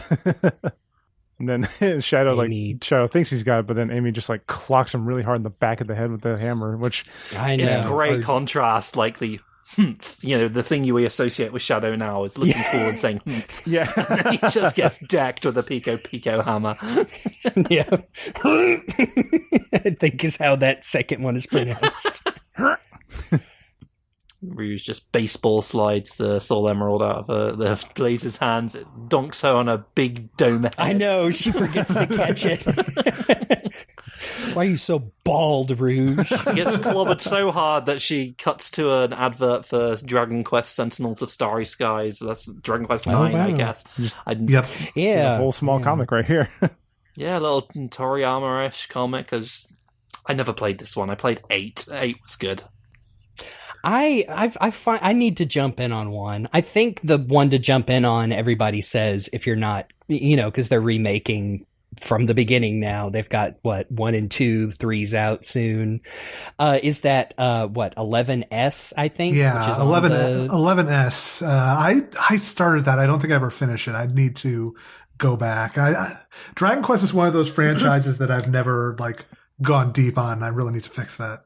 I just saw someone point out that's kind of a unseen plot point in Like a Dragon, because is it Ichiban was he just straight up says Quest. he loves Dragon Quest and they keep referencing it, and it's like a big part of its DNA. The fact that it is a turn-based RPG for once is just a reference to that. And that some of, you might miss some of those references directly, because, Dragon Quest has always been around. Wasn't it Dragon Heroes or Final Fantasy Quest? Dragon Warrior. But, not as big as it was in Japan, but definitely literally so desperate to sell the game that they gave it out for free with Nintendo Power. Wow. Well, someday I'm going to go. That 11S looks pretty good. Dragon Quest is kind of one of those franchises that, didn't make it very well over here, but people were really upset when it got added to Smash because they're babies and if they never played something, it's whatever. But almost as bad as Sonic fans. Right. But so many people love Chrono Trigger, and that's basically the marriage of Final Fantasy and Dragon Quest in one of the greatest games ever. So, learn your history, go kill some slimes, you'll have a great time. Cheese catches the soul emerald. Oh, look at that little bugger go. But look at that little guy. We pointed out that, Blaze can just summon her one emerald. Apparently it's partially involuntary, because Rouge just grabs her arm and it pops out and she snatches it. Gross. That's a violation of her personal space. Just a little bit. The very fact that you just got to make her hand do that one thing and it happens. Oh. I love this too, because Shadow makes an ass out of himself, because Rouge tosses it to him and he tries to chaos control away, and instead it explodes into fire, and Blaze gets it back. Oh no, my hubris. That's why. Yeah, exactly. And that's why I am their guardian. Good for you, Blaze. Get to look cool. Yay, women. Yep. This does give them their opening to escape, and Cream goes up to track down Cheese, but surprise, surprise! It's an ad for a Cartoon Network movie literally no one on Earth ever watched or remembers. What is this? It is based on an Image comic series. Oh my god. So, unfortunately, slightly Sonic related. That time he met the Max and Spawn. I assume it's a dragon kid?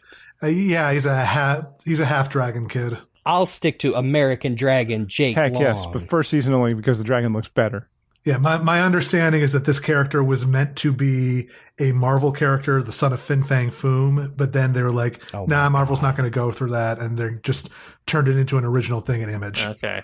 Even in the 2010s, Marvel was like, is that racist? Probably. Let's put that on the back burner. Well, that's something that's tangentially related to Sonic. What's coming next? Oh no, what is this doing in my Sonic comic? Oh, Mario vs. Donkey Kong Mini Land Mayhem. on the Nintendo DS. Plenty of comic mischief in this, apparently. I never really played these games, by the way. I know they exist. They're basically inspired by the old Mario Brothers game. You know, The first one was specifically like, Donkey Kong 94, just a spiritual successor to that. Right. It was great, which is why they remade it. But every other game in the series is basically just Lemmings. Okay. Yeah, well... I didn't know that first one was different. That's the one I was thinking of, right. Yeah, the GBA one is still worth playing. It's actually like a super fun puzzle platformer, but the rest are all just Lemmings. I look at it now, yeah, they've got to lead these little guys along and get them to an exit, yeah. It's Lemmings, but Mario, so Nintendo fans will actually care about it and know that it exists, so... Yeah, I played a lot of the second game, which was where they introduced this formula. I liked it a lot, but then they just kind of kept doing that and didn't shake it up enough for my taste. Like, they eventually added in other, like, toy characters that had their own special abilities. Like, there's one that's literally you can only, like, summon specific characters using amiibos, and they all have specific abilities. So you have to, I remember that one, yeah. Yeah, but I would say if you've played one of these games, you've played them all. So only pick one and roll with it. But Team Hooligan. Yeah, there they are. They've captured poor Cheese, and Cream is losing her shit. Yeah, look at her face. Yeah. Criminy kid. Yeah, she's just going off on one. It's great. I know. I mean, I like if Bark did not grab her face with his giant paw, she would have just started gouging Knack's eyes out here. Very politely, though.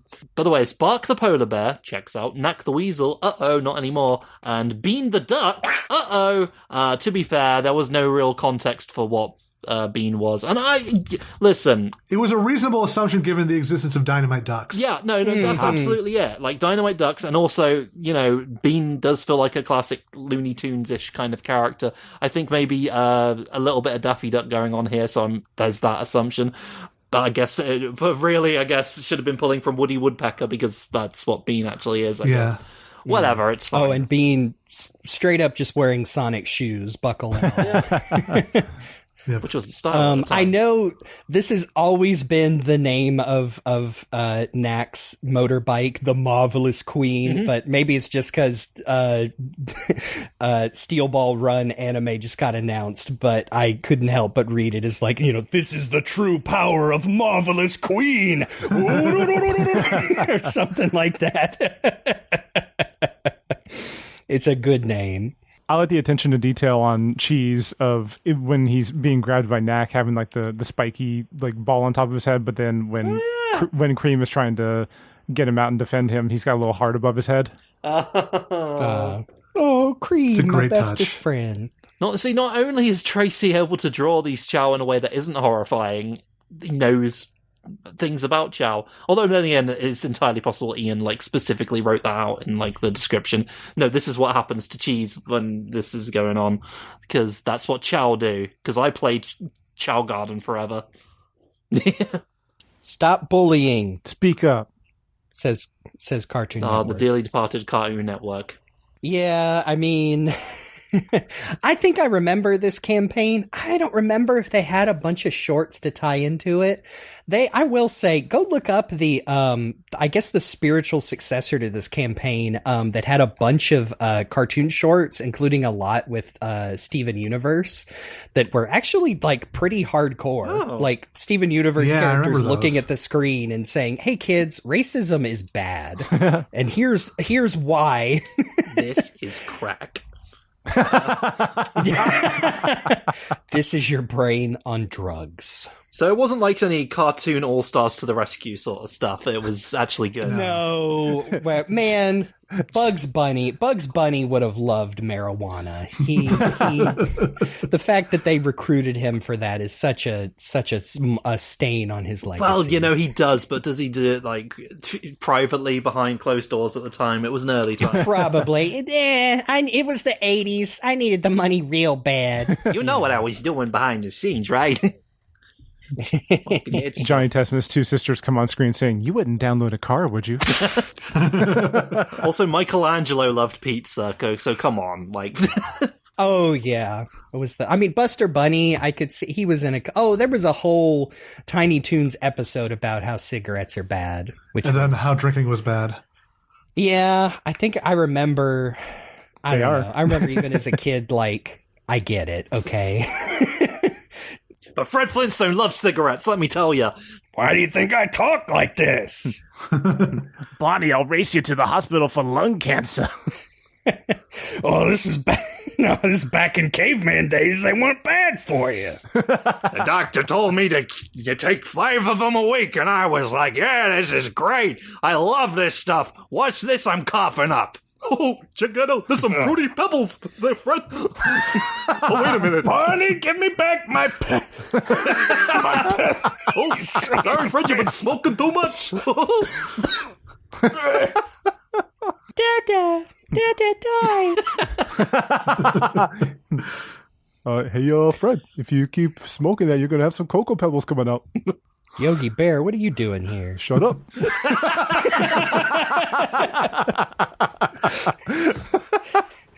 Hey, boo-boo. Don't do drugs. Man, that wasn't even an ad. We just organically came to the Flintstones impressions. Hey, boo-boo-boo, I've got heroin just for you. What's this doing in the Rangers picnic basket? I don't know. Oh, Yogi, I don't think I'm ready to ride the dragon. I don't remember asking. They called it a spoon, boo-boo. Let me get between them toes. It's like nothing you've ever felt before. Oh my gosh. Ranger, my little buddy. I can't wake him up. He's foaming at the mouth. Okay. Suddenly that alternate ending to the movie where Boo Boo shoots Yogi makes so much more sense. Hey, but Justin Timberlake committed to the bit of being Boo Boo. That's all I remember from it, is he actually does the voice and everything. So good for him in that weird bit of stunt casting for a Yogi Bear movie. I guess, yeah, and Dan Aykroyd, he needed to sell more vodka. Hey, you know what? Dan Aykroyd.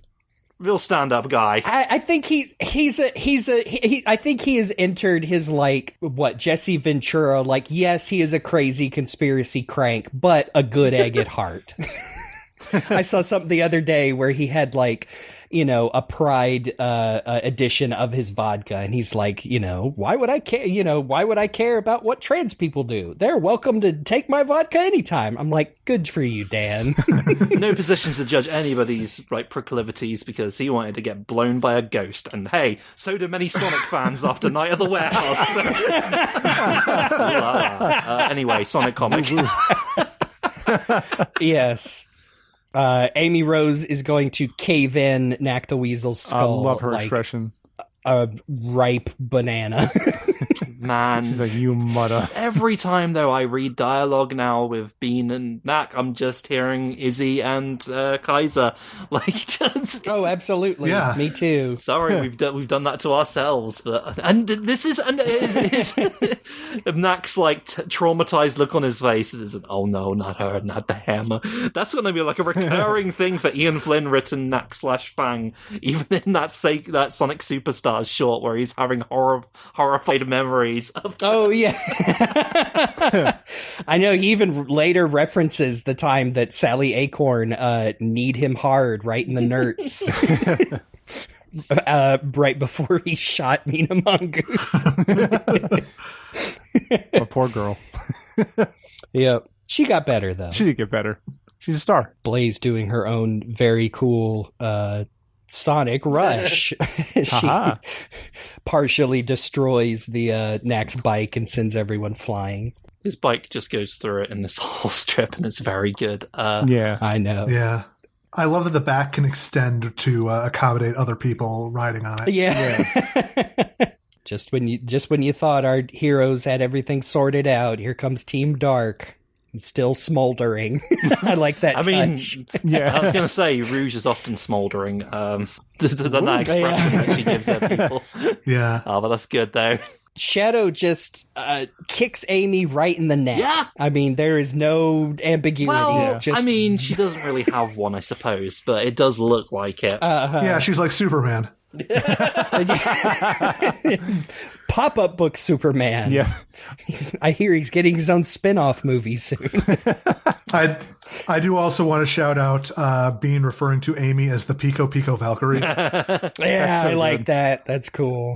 Sorry, just looking at that little bit at the end where they're all like, where Team Dark is going up against Team Rose, it's chaos. And then just Team Hooligan at the back. And yeah, I'm hearing the voices as, okay, wow, okay, boys, sneaky time. Yes, sneaky time is a good time. You can hear the tickling the ivories sound effect. Rouge gets the drop on Blaze and delivers a devastating people's elbow right from to the top rope. What? I mean, right in the center of her skull, knocks her out cold. Why doesn't no one actually do that in wrestling? Like, elbow drop right to the crate. Oh, they would die, right. Okay, we don't want another, like, Otar situation. Funny how that works. Oh. Yeah. Amy's holding her own until Shadow swipes her hammer and hits her. Well, just hits her entire being with it. Yeah. I mean, the hammer is like the size of her. So Yeah. He's not even happy about it either. So, yeah, just casually, one-handedly. He is doing that's the Sonic the Fighter's sort of like counter move to Amy Rose, I think. Yeah. Which I actually think that kind of works with Shadow in this arc. Like, he's not really happy that he's having to beat up all these people he would consider allies. It's just how the cards have been dealt. It's part of his mission. Absolutely. If this was Sonic X Shadow, though, he'd be like smiling the whole time, like, here, you don't understand. Yeah. Rouge would be talking him down. Yeah. I think in this scene he's just disappointed that it's not a gun. It says Pico. Oh, I hate it. Omega being very uncomfortable when Cream starts crying her eyes out in his grip. Please do not cry, tiny girl creature. I do not think I can handle that. I like how Cream is like crying so hard you can see the gums of her teeth. Oh, yeah. Yeah, see, I really like it when Tracy pushes that is those a Tony expressions. Chopper cry right Yeah, there. you're right. Yeah. Oh, no, that's it the sure One Piece's is. real cry, actually, unfortunately. I'm thinking many memes. Oh no, don't zoom out on Omega. Oh, this is great, though. Expressions that you wouldn't see. I don't know if we'd see Cream look like that in current comics, because, you know.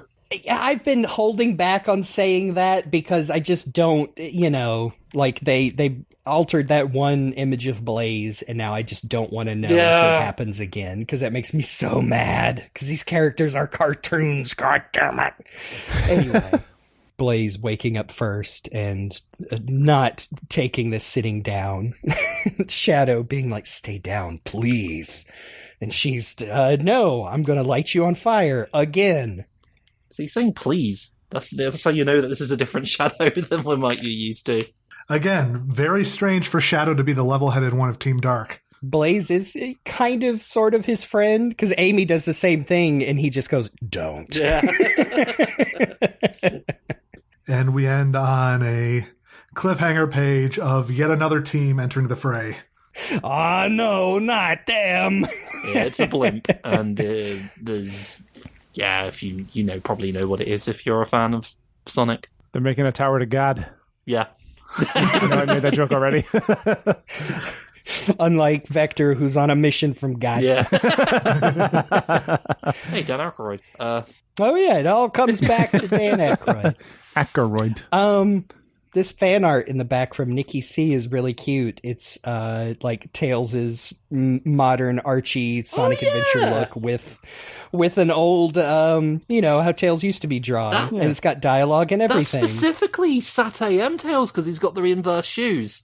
The red on the outside. Super cute. Oh, actually, no, then again, so does Tails, regular Tails. So I guess maybe they just misunderstood. That's fine, whatever. It's still cute. Okay. I like it. I think I remember this person that made this entire Archie character playing card set. I remember seeing that somewhere else, maybe? That's cool. Like maybe on their DeviantArt. That is super cool. Yeah. I have no idea what's going on in this picture by Audra from Indiana. It's Tails feeding Teapup. Oh, okay. I thought that was maybe like a coconuts, and also there's 3 birds flying by that are colored like Knuckles, Sonic, and Tails. I think those are Flickies. I see if that. Yeah. They might be. Oh, I see the bowl. You can Flicky's Island. You can kind of make out that it says Teapup. Okay. And then this off panel of Blaze deploying her strongest weapon, Marines dialogue. Marine shows up, says lots of Australian things, makes an over 9,000 reference because it was that time. Well, she would. I mean, she would. But most importantly, Ian Flynn did. And we continue doing so. The Omega Permission to fire. Permission to fire. That's pretty good. And then just a couple more ads, ending on a ad for what monumental TV show premieres November 29th only on the Hub? Oh, dang. Oh! My Little Pony Friendship is Magic. I mean, in terms of ones that actually had an impact. Yes. I know. I was just thinking, I can't remember. I think it was the anniversary of some other Transformers cartoon, but I remember really liking Transformers Prime. Transformers Prime is good. It's a good show. I watched it. I do remember, I think there was some pushback at the time because Transformers Animated ended before its time, and people were upset about that they were doing another one. But this was part of them doing the whole aligned stuff, right? Like, this is the beginning of that, more or less the animated version of that. Don't look into the aligned continuity, though, because it is very complicated and weird, and it not consistent, despite their attempts to bring everything together. What are you talking about? It all makes sense if you squint. Yeah, of course. I just remember really, really liking the Optimus Megatron dynamic in this one. It was like, I don't know, it was just real solid. I mean, great Megatron, because, I mean, it's Frank Welker again, but he's doing something a little different. And I mean, I think I've brought it up before because this was debuted on the Hub alongside My Little Pony, Friendship is Magic, and Dan Versus, etc. You'll always have the characters singing the song from Wet Hot American Summer, and you get Megatron saying, "Are you ready for the hot nights?" But it sounds like he's saying hot nuts. It's true. Are you ready for the hot nuts?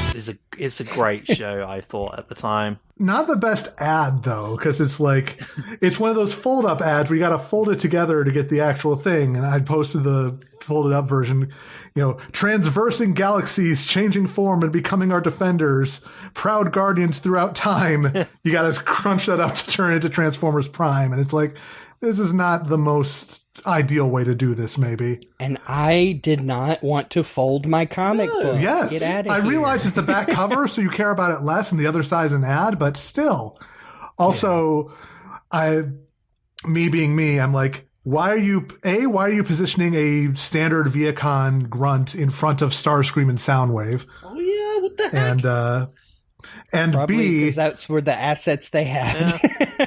and B, why do you have Cliff Jumper front and center and no Bulkhead, especially considering Cliff Jumper is the guy that you cast The Rock as because you knew you were going to kill him off in episode 1. Well, maybe that's part of the point, because they're like, oh, check it out. It's going to be Dwayne The Rock Johnson as Cliff Jumper. Just kidding, he's dead. So, Didn't he come back with a different voice in like season in 3 flashbacks, or so? they showed. Yeah, in a flashback, he was the guy who played Professor K from Jet Set Radio. Oh, okay. Well, there you go. But yeah, like Bulkhead, a main character doesn't even show up in this ad. Which is dumb. It is dumb. Good show, though. This cover for part 3, issue 23, I feel like it's shared around a lot. I love because, it so much. I mean, it's great. It goes hard. It's a Tracy Yardley penciled cover, but I mean, it's cream and cheese and big sunglasses sitting on Shadow's bike, and he's face palming in the background. This gives so much like current fan interpretations of Cream and Shadow. Really, I was about to say, I think this is where it started with This like has gotta be Shadow. where it started. teaching her, giving her a gun, teaching her to shoot. Well, I was gonna say, like, when I first saw this cover, first of all, it goes hard and I love it. It does. But it also it reminded me of our discussion about who is Shadow, where we like briefly talked about like, yeah, Shadow just should be a mentor to Cream. That'd be super cool. Yeah. I think it would be cool if he had a mentor figure. Also, this is the issue where we get an official like, hey, Shadow, why do you keep that bike around? I like it a lot. Yeah. Sorry. Oh my god, Yeah, Yogi jump Bear, scare. the video game! The next advert right after that, it's Yogi Bear, the video game, specifically the one based on the movie. There it is. Their soulless visages are eye fucking me. I hate it. Play as Yogi Bear while belly sliding, zip lining, and sneaking through majestic levels to save the day. Oh, he's not going to save the day. He's Yogi Bear. He's gonna eat picnic baskets. If you collect all the collectibles in the game, you get the secret ending where you shoot me. Hey, Boo Boo, you want to end my suffering? I'm a suffering. What is some disgruntled developer at D3 Publisher just snuck in a highly compressed version of that video? like devs that would leave like comments and like, hello hacker f***er, this is my game. Yeah. Or that one of the EA Sports games, I think, where they left an entire episode of South Park. Oh my god. Yeah. Good lord. Bean is being his beanie self. Yeah. This first little bit that he sings, like it, I don't know if this is the reference it's making or if it is a reference, but it reminds me of a bit from the 90s Little Rascals movie where they go, we got $1, we got $1, we got $1, hey, hey, hey, hey. Because it like, Yeah, that is That's absolutely what it is. Okay, yeah, gotta be on the absolutely. money there with Ian Flake. because it's even got the 4 hey, hey, hey, heys. Yeah. Oh, I re-rented that movie several times from the local video store. I love that movie. It's just the classic slapstick, like fast motion footage and all that. Just Oh yeah, everyone's ignoring Bean, and then he points it out by screaming in Acknowledge me. space. It's a big blimp. he sprays chrome on his teeth. Acknowledge me. Who could possibly be in this giant blimp? Now, that we're has really a going to draw it very out because we're cutting back to Team Dark. Oh, true, yeah. It says part 3, the Llevada, if my Spanish pronunciation Yes, is correct. I'm Llevada. not sure. Okay, thank Because you. 2 L's means a y sound. The Curse of La Llorona. Rated PG-13. The curse of the urinary tract. Oh no, cranberry juice. Everybody meanwhile, back in the Great Forest, everyone is still really angry at each other, justifiably. Although I do like Omega, like, Can I let the tiny squishy ones go now? I am afraid I will pop them. I appreciate the concern, Mr. Robot. Amy does a big whistle. have you ever heard anybody in real life do that whistle where they put their like fingers in their teeth and do that? It is ear piercing. Yeah. I know people that have done it. My dad can do it with just his tongue, and I've never been able to do it myself, and I've always been jealous because it is, I mean, not only is it ear piercing, it's just the perfect way to get everyone to shut the fuck up Yes. within like a 20-yard radius. So we finally get them to, come to a truce. You are too cute to eviscerate. Sorry, I love his line so much. I love, yeah, no, I love Omega- Cream being like, Miss Rose, what does eviscerate mean? I'll tell you later. It means when you eat too much ice cream. But we do get a full page of Amy calling Shadow out for all of his bullshit. Yes. A really good heroic pose, pointing her hammer. Yeah. I like Shadow's arc throughout this because it is complicated. Like he's he wants to do the right thing, but he's also like stuck in this mindset of like, I have to do the mission. That's my goal. And like, Yeah. for somebody who, doesn't have much going on, like that's like the only thing he's really got in his life to hold on to. Mhm. Being super deep about this. Using his abilities for what he deems a noble purpose, or at least he is helping out Rouge and Omega, who are his allies. Although in this, it's like, it's more ambiguous. Another argument people have, he is technically working for Gunn here. And I would say it's more explicitly like, yeah, he's following orders. Rouge's orders, but they're coming directly from Gunn. Mm-hmm. Right. Just following orders. It's fine. Yeah, see, I wasn't going to go there, giving everything, but yes, I think that is part of what he's wrestling with. But just looking at this whole page between him and Amy, and she's trying to, and she, at the end, she's like, you'll do what's right, I know it. And all of this is just like, if you're shipping these two, which many people are, this is a great page for that. It's very good. Well, it's a great callback to the original SA2 as well, as Amy being the person who has gotten through to Shadow before. But this time she's doing it a lot less clumsily. Yes, it's more intentional. But yes, and then we cut to, we've got Rouge and Amy riding the Shadow Chopper bike with Omega and Cream with Cheese in the sidecar with, of course, Shadow and Blaze, our speedsters, running on their own. And Omega's not enjoying it. Urge to maim rising. And then, yes, aforementioned, Amy just straight up asks him, like, hey, Shadow, why do you keep this bike around if you can keep up with Sonic? And he says, gun protocol requires, one troop transport for each squad. And Rouge points out, and that's why you painted and maintain it yourself, right? I really like that bike. It's also...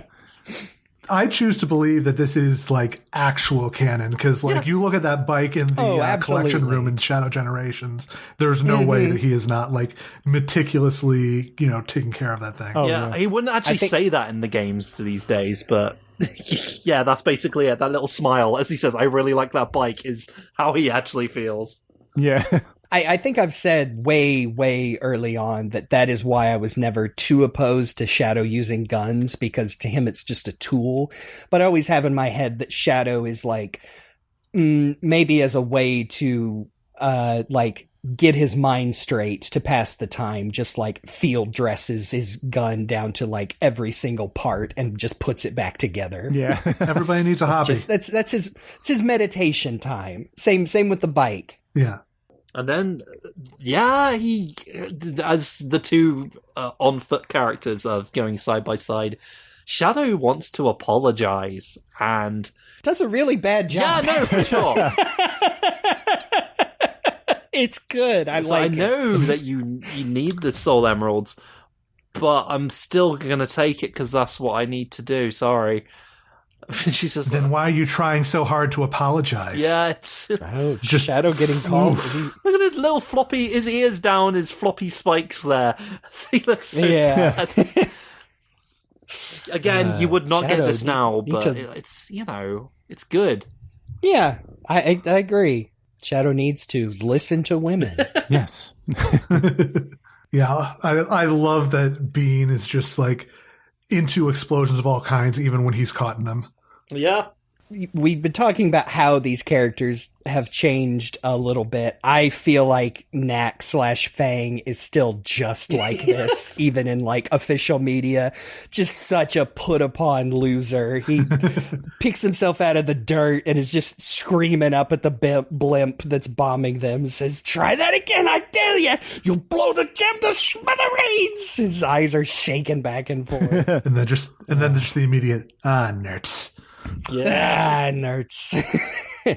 And it's the Babylon Rogues. That's their music. Catch me if you can. I want to make it clear. I do not hate the Babylon Rogues. I really don't. I love making fun of the Babylon Rogues because I think that makes them more interesting to me. They are an interesting set of characters. I've never really played much of the Sonic Riders games, but I'm familiar with them enough at this point because we're gonna have to fix that this year. Yeah, we're gonna get to it. I gotta get on my extreme gear about that, and that's fine. But here they are right now, and the thing about Jet is, I know he's a very sort of like obnoxious character. He's very in your face. I still have trouble sort of imagining this Jet sounding like Jason Griffith, even though that voice is very funny to me in a sort of like so bad it's good kind of way. But I mean, people will push back on me, and I don't care because they're wrong. But like the guy who does him now, who it's that same, raspy, kind of obnoxious, but like not fucking 4Kids Usopp. And if you hear it his Japanese voice, it's kind of not like either of those. I mean, it is, but it isn't. I can tell he sounds like a punk, and I think that's what Jet is. He was always meant to be a rival to Sonic in those games, but he's younger. Thinks he's cooler than he is, and he's entitled, like he's literally royalty, isn't he? Like the heir to the Babylon throne or whatever, and that's why he bosses Storm and Wave around. Even though they are older and much more competent than he is. His dad was like a really cool pirate guy, right? Like there was something going on with his dad. See, he's a Nepo baby. he's king of the pirates. And he could sound like what is basically Jason Griffith Sonic, but worse is what Jason's doing there. It's like Sonic X Sonic by way of Scratch, I suppose. And this is where we also get the reveal that, hey, they were all ex-Battlebirds. Yeah. Oh, I love it. It's so good. That is such an Ian Flynn thing to tie together the Battlebirds Armada, Bean the Dynamite from Sonic the Fighters, and the Babylon Rose. Because, yeah, of course you would. He's not just being racist because they're birds, but it makes sense.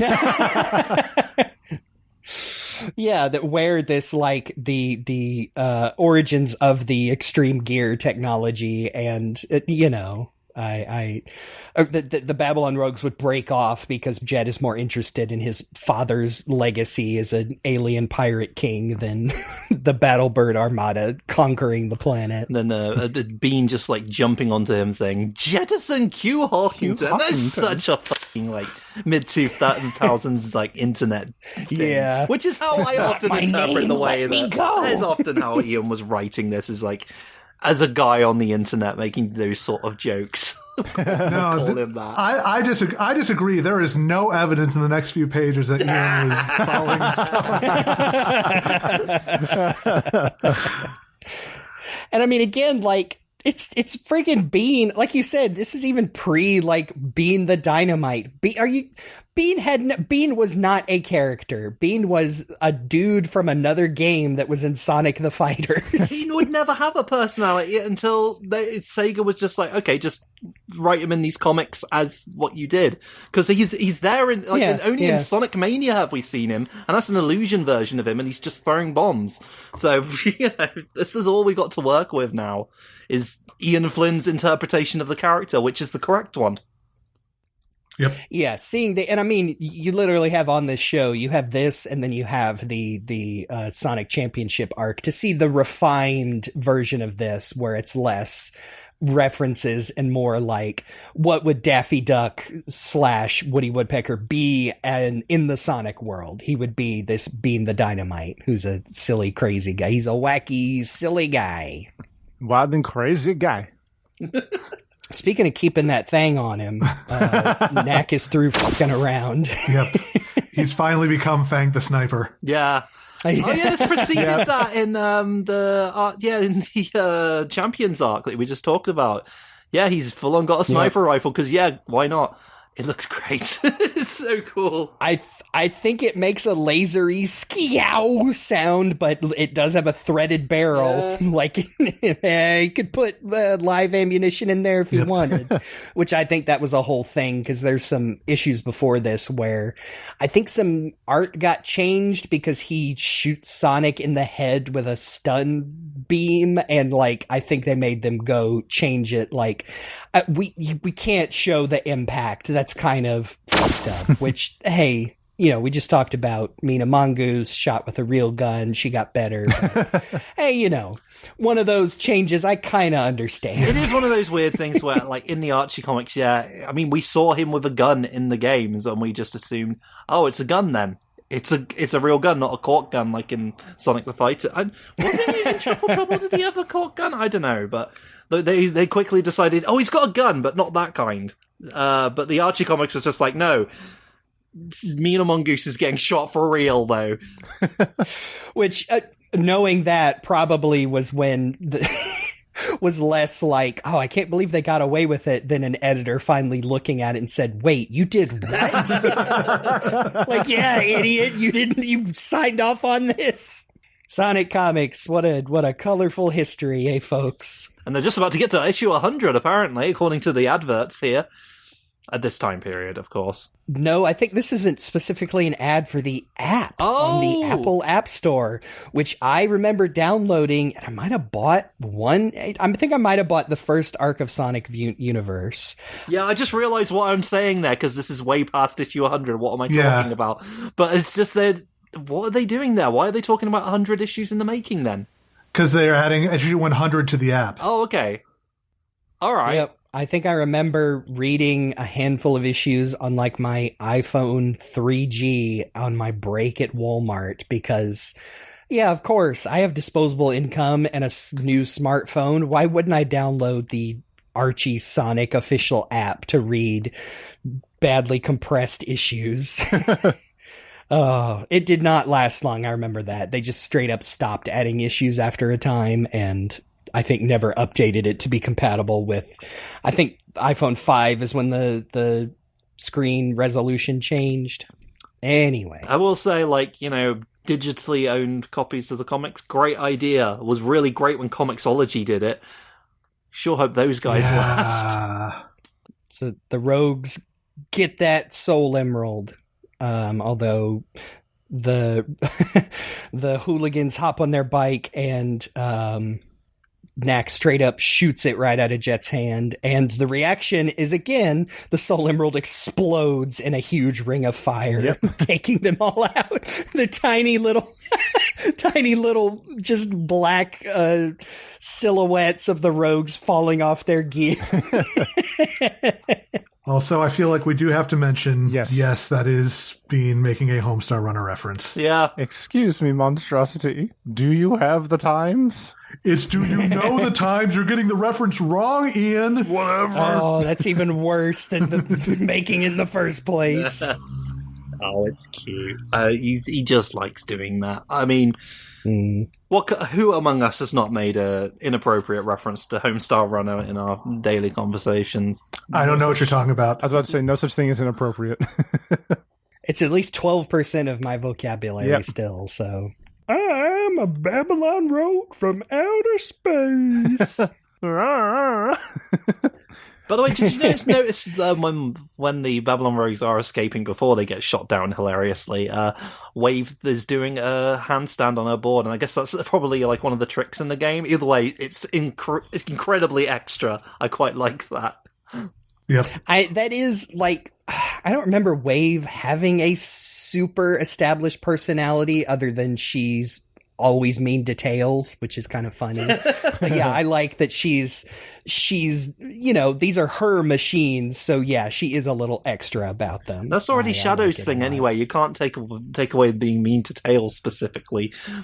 Well, Shadow isn't necessarily mean so much as he just loves punching and kicking and killing and smashing Tails. Wave's personality is basically like being super proud of her babies that she built, and also being the one who has to keep Jet on task. Yeah, she's the mom. She's the team mom, and Storm he's just a big dummy. Sorry, Wave is here to introduce Sonic fans to the idea that you can be sexually attracted to birds, even though they're not real. No.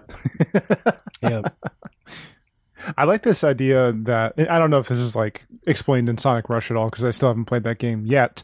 But I like this idea that the Soul Emeralds are connected to Blaze in a very physical way, because like when that gets shot, she actually has a pain, like, oh, my heart. I don't think that happens in the games, but I do like that as well. Yeah, I mean, she definitely mentions in the games, I think, like, she senses the Emerald's presence, which, I mean, is, again, very similar to Knuckles, but I like this that, like, ties that, like, if the Soul Emeralds were destroyed, like, ooh, would that take Blaze with them? Maybe. Glad it doesn't happen to Knuckles, because I'd imagine him breaking the Master Emerald in Sonic Adventure 2 and then dying. Ow! He probably just died from heartbreak. It hurts every time. Yeah, look at Amy instructs Shadow to carry Blaze, and look at that image. It's a literal princess carry. Yeah, yeah. Oh, I like look at the good illustration of Amy's doing she's whipping her finger in a circle, like, round them up, boys. Let's go. Ruse just, I guess, has an authority kink because she even says yes, ma'am. Oh, to yeah. Amy climbing on the bike. That's why she works for Gunn. She's really all about it. Rouge is usually the one who has to like come up with a plan and like be the one in command. So whenever somebody else steps up, she's just like, "Ooh, all right, a little bit less off of my shoulders. All right." Yeah, but it has to be women, apparently. Yeah, that's true. Coming soon, the Silver Saga. Now, was this the Sonic Universe arc that introduces Gold the Tenrik and Yes. And Professor Von Professor? Wait, is it not? Oh no, you're right. This is that's post reboot. You're right. That's Silver Saga is, what was it again? Was that with Mammoth Mogul in it, where he was his mentor or something? I'm gonna have to look this up because Yes, it is the one where Silver's being tutored by Mogul. Yes, I'm remembering. This is the one where they go to that has like the sort of alternate future version with Knuckles Enerjack. Oh, Fractured Mirror. Oh, yeah. Oh man, that's very interesting. Yeah, I do remember that one was super interesting. Yeah, well, I guess we did forget to talk about this one in our Scattered Rings episode. Yeah, that's one worth pointing out. Oh no, yeah. Just gives us an excuse to revisit it in the future. But what my mind went to was what you went to, Jeremy. The post reboot, Yes, Gold the Tenrik, and Professor Von Schlemmer brought into the so canon really well, actually. Yeah, I know, and that was Evan Stanley's baby too. I really Evan like Stanley. those characters. History of writing silver stories. That's also a arc where I think it has the best use of "it's no use." Yes, Sonic reference. It's no use. I'm so sick of hearing that. That's great. It's great. Yeah. Oh. God, I love this. That because Knack shooting the Soul Emerald didn't hurt it. Jet just says, "Okay, well, we'll just carpet bomb you and pick it out of the ashes." And Bean using his whatever magic he uses to produce his bombs, yes, detonates the bombs before they can drop on them and kill them. You just imagine 1812 Overture playing in the background as each of these bombs explodes. Naturally.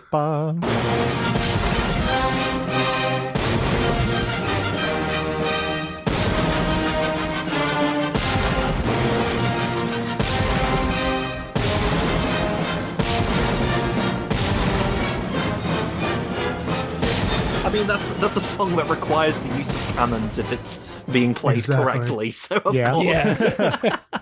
Oh man, I know. Even Jet acknowledges that. Yeah, just be thankful Bean's more rogue than Armada.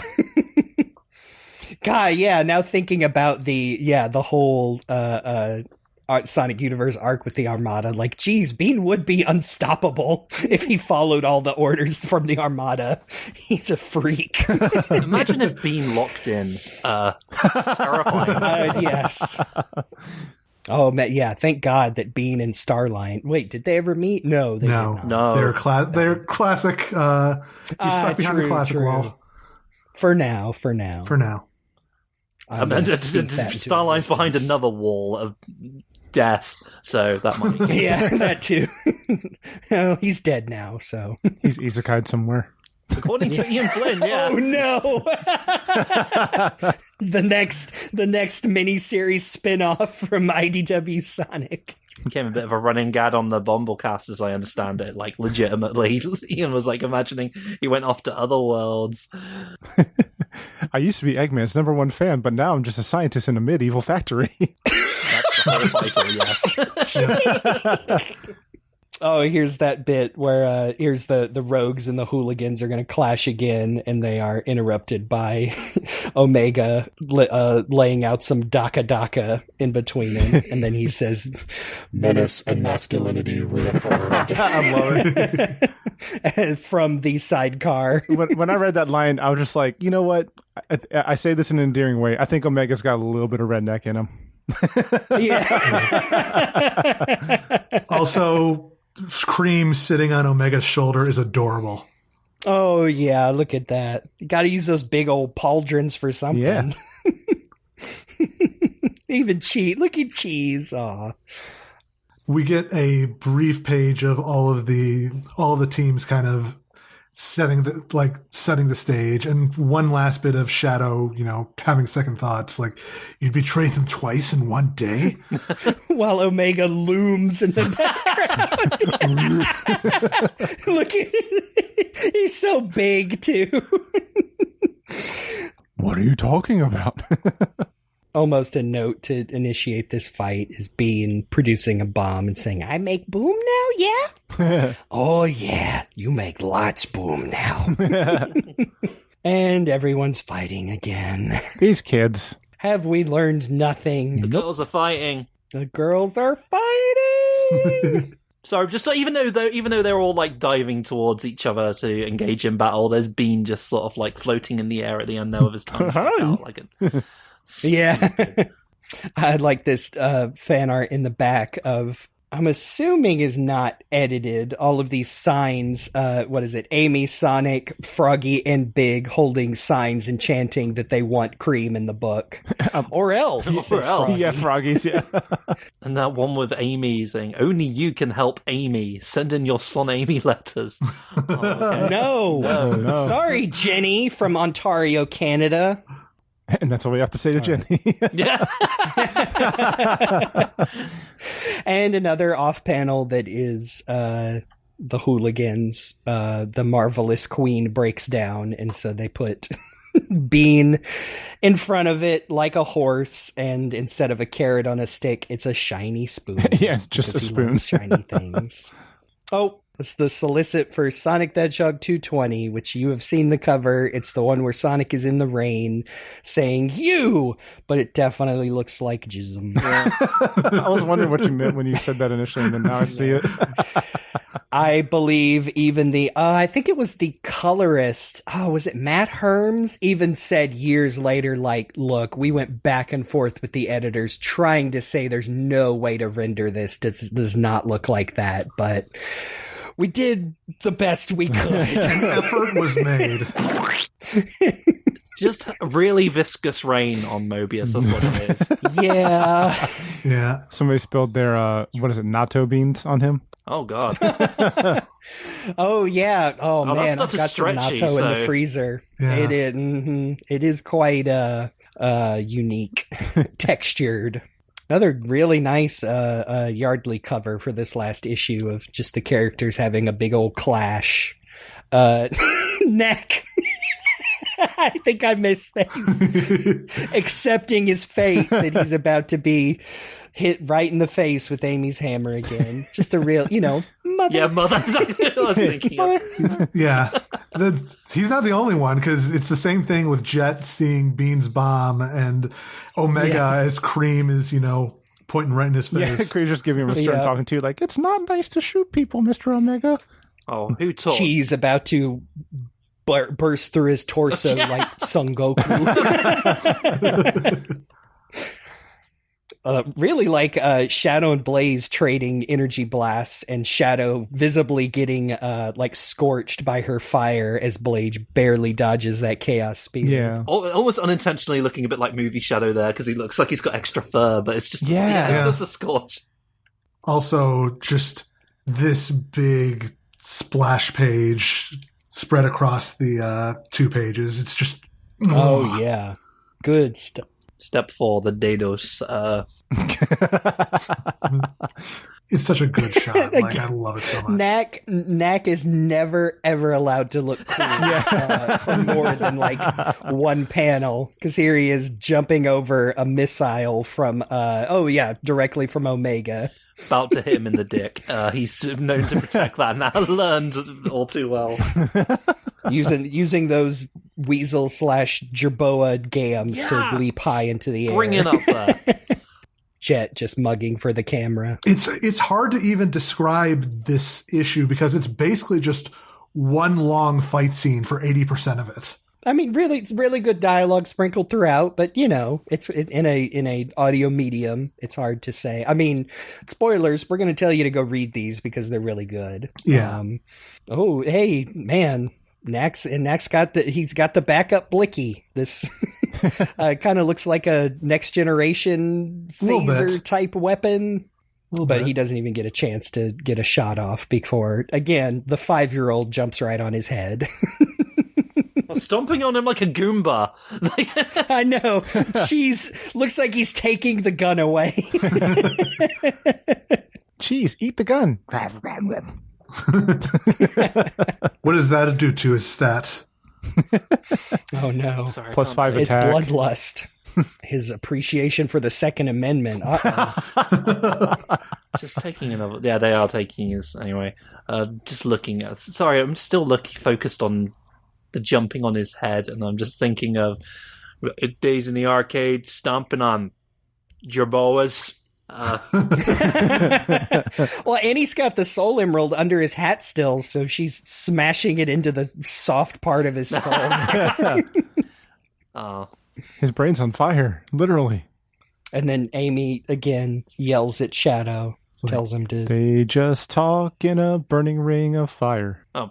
Are you just going to do whatever Gun tells you to do, or are you going to help Blaze to save our entire world? Are you going to make your own decisions, Shadow? Are you going to be like the cool Shadow in Sonic 06 that everyone really likes at the ending, but he was actually working for Gun that whole time? And Jet swiping the emerald is what causes Shadow to finally make his decision. That and just being called out as you're slower than Sonic. Yeah, I was about to say, this is actually what I like about Jet, is that he runs his mouth and never backs it up. He's like, you're slower than that snail, Sonic. And Shadow just chaos controls right in front of him and whoops, you're too slow. Off of his own extreme Oh, he gear. does say you're too slow. Yep. Oh, and then he goes, all too easy.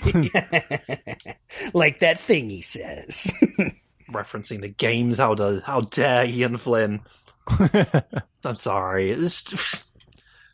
It's cool when they do things from the games. Oh, what's that? See, I didn't remember how this worked out. Here comes Storm and Wave, threatening to hurt Shadow. And then because Rouge and Cream attack them as they are headed towards Shadow, they run straight into Shadow's brain. I know, yeah. Oh, yes! Ow! Poor dude was just trying to strike a pose. A little more keep away, Bean about to throw a bomb, and Blaze just uses her powers to short it out. That's so much cool. to his agony. I like that dynamic that Bean controls bombs, but Blaze controls fire, Yeah. so she just unlights the fuse right there. He's like, And Bean takes it like little Babinski. his child was just killed in front of Yeah. him. You were going to go boom. There was going to be fire and smoke and everything. It shouldn't have ended like this. Not like this. It's all my fault. I threw you into the well before you were ready. I had no way of knowing if you can't speak. But now I'm just making excuses. I will always remember you and name you Cecil or Abigail. No, it's got to be something gender neutral. Jamie, maybe? Kendall? And I love, like, in the background, like, the action keeps escalating until it's just literally the cartoon cloud fighting. Oh, yes. You can hear the Hanna-Barbera sound effects in the Oh, see, now here is an ad for the Sonic Universe comic book app on the Apple App Store. Yes, they were two separate apps. Oh, okay. Yeah. It was the early 2010s. Shadow, don't break the screen. It costs a fortune to replace. Oh, geez, man. I'm suddenly remembering when I accidentally, God, I can't even remember why. I was rushing home from work. I think I was just ready to not be at work and threw my uniform in the washer and left my phone in my pocket and washed my fairly new iPhone. Oh. And, yes, was very upset. But then that was the first time I taught myself how to take it apart and replace the battery, and that worked. And I was so proud of myself. And that was back when, that was not a new thing. You know, now everybody and their grandma will replace your phone battery. Do you have to like put it in a bowl of Man. rice and stuff like that? Oh yes, 100%. Sorry, there's Knack. Okay, just running from Amy because she's got a big hammer. Oh, Yeah, sorry. they're corralling the hooligans and the rogues all together in one space. Oh yeah. Oh, here he's getting a chance to fire. He's blindly firing that pistol back at Amy as she's. Ah! And here's the. Why do you dames give me such a hard time? Yeah. Oh, stop whining. Sally didn't hit you that hard. Yeah, she did. I was there. I saw it. I love this bit. Cream. Cream and Bean. He's still so sad over his bomb. Jamie Kendall Duckington Worth III would have liked that. We're going to meet you. Right this way, Mr. Duck. We're going to meet you with your friends. And cheese is so cute here. And we finish them off with Blaze reigniting the bomb. Yep. JK, you came back! Kaboom. The emerald flies off and lands right in Blaze's hand. She gets to look like a cool badass. Oh man, Sonic Genesis coming soon. The first time they tried to go back and do a mini-series of the original game set in the Archie universe. And then they do it again, and they killed the comic. That's what you get for going back to the classic games again. Sega. No, that's not it. Yeah. Next foot, there it is. Oh yeah, there it is. Oh yeah, I never noticed that. When they're all when the bomb goes off and everyone's cartoonishly blown up because that's just what they look like. Yeah, a bit of his shoes blown off. I know, except Jet and Wave, who I guess were hiding behind Storm, who took the brunt of it. But well, I think Wave's extreme gear, took the brunt of it there, and oh, that's funny. Yeah. In fact, that's what she's screaming at the boys as she drags Jet away by his hair. Do you know how long it'll take me to fix the scream gear? You lunkheads use them so roughly. And another thing. And then Beans, I can't feel my hands. That's such a good line. Oh, I want to hear Izzy so much doing this. We're going now? That sounds good. Ever stoic Bark just picks up Knack's dead body and carries it out. And we get one last attempt from Rouge to snatch up the emerald until Shadow tells her. Oh, this Blaze, man, you can hear the... Oh, yeah, for sure. And Shadow finally stands up. Finally grows a spine. I know. Really, really good. They're both literally nose to nose, standing up straight, Rouge and Shadow, arguing with each other. But it's the fact that Omega has turned to Shadow's side as well that finally clinches the deal. Yeah. I will not make the tiny bunny cry.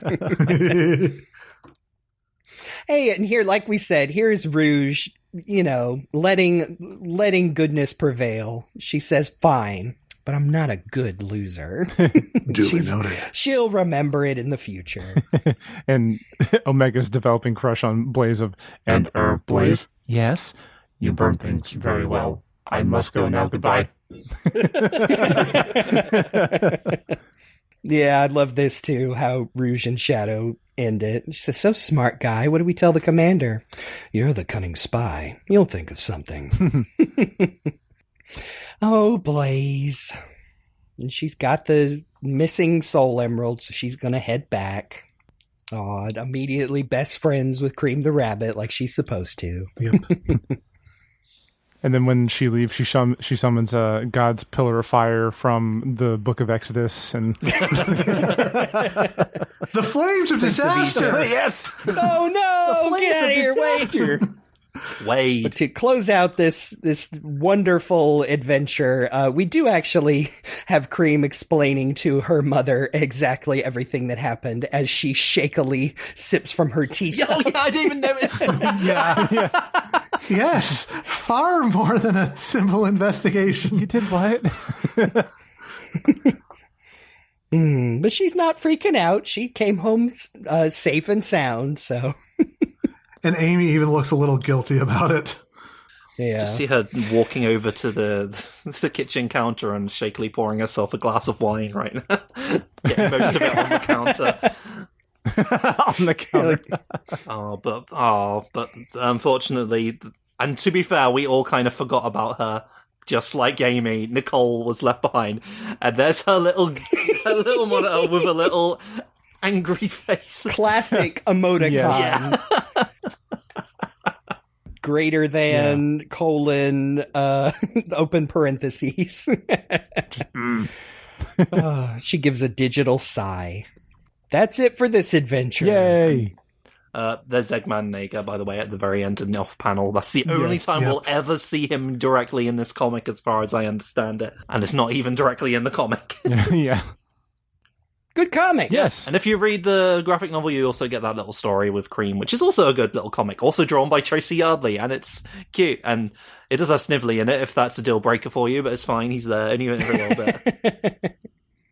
Yeah, it's a good way. I think this was a good way to bring Cream into the main universe and reintroduce Blaze. Like, I think both characters have a lot of fun things to do in the storyline, and I think it's just fun. Like, it's just, like I said, that, Coen Brothers escalation until it's just all out, everybody out for themselves, just personalities colliding all at once.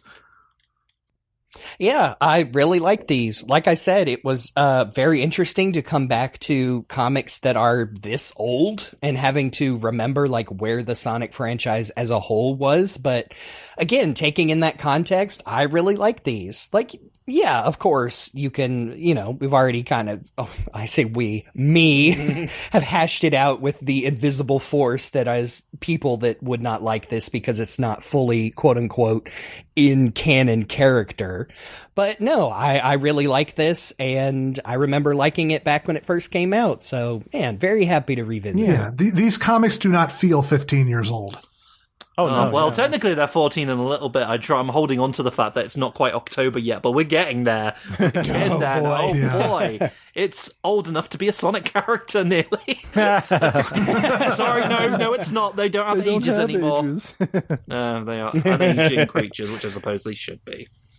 Apart from Cream, who's a baby.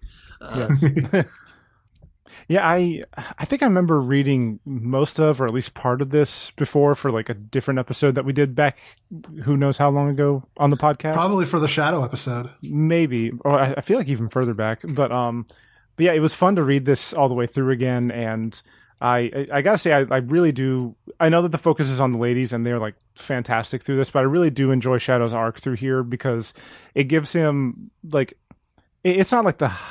In a way, it's not the highest stakes for him, but it gives him a actual kind of moral predicament for him to work through, and I think that's just really cool. Because at first, when he showed up, even though he had help from Blaze, and even though he knows that the Soul Emeralds are what power her world, even though he was still trying to get it for Rouge, I was like, okay, what are you doing, dude? But I like his confrontation with it and working through it as the series keeps going.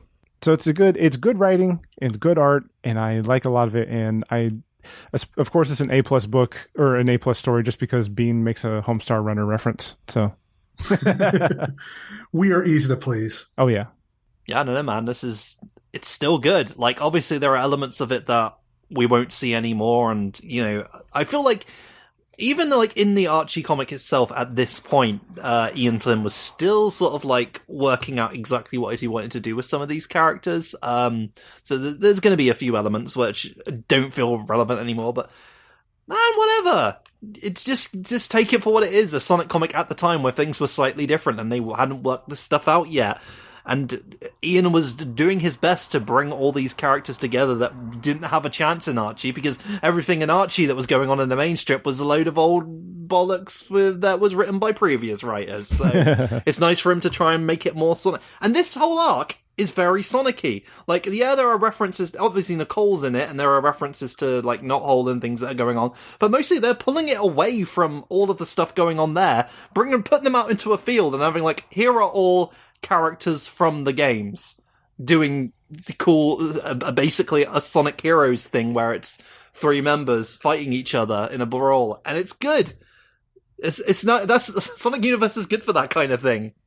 Exactly. I feel like you could, strip out little tiny Archie-specific details from this book, and it would still work in modern IDW. Yeah, although people will be like, what the fuck is going on with Shadow? But hey, it's good, actually, that Shadow gets to have a little more a little more nuance to him. I don't know, I like it. You could say it's post-Shadow generation, so he's had time to ruminate on things a little bit. Yeah. He shed his single tear, and now he's able to have these moments. I keep forgetting that Shadow Generations technically takes place during the same time as Sonic Generations, so it's like Sonic Forces is post Shadow Generations if you really want to be a stickler for canon, which I don't. But also, like, the Shadow in that game who just completely, like, little bros, Infinite, is post dealing with his trauma Shadow, who's just like, yeah, fuck this guy. I don't really need to care about the fact that of anything now. I don't know. It's kind of funny to think that big thing happened to Shadow, and now he's going off eating coffee beans on the Twitter takeover. I've only ever seen you drink coffee. Going to Taylor Swift concerts. Yeah. But yeah, that's it. That's another great Archie arc written by Ian Flynn, illustrated by Tracy Yardley. There are lots of those. Hey, you know what? I don't. If you read this when it came out, be sure to tell us what you thought about this and whether you think the characters are wildly out of character and it ruins it for you forever.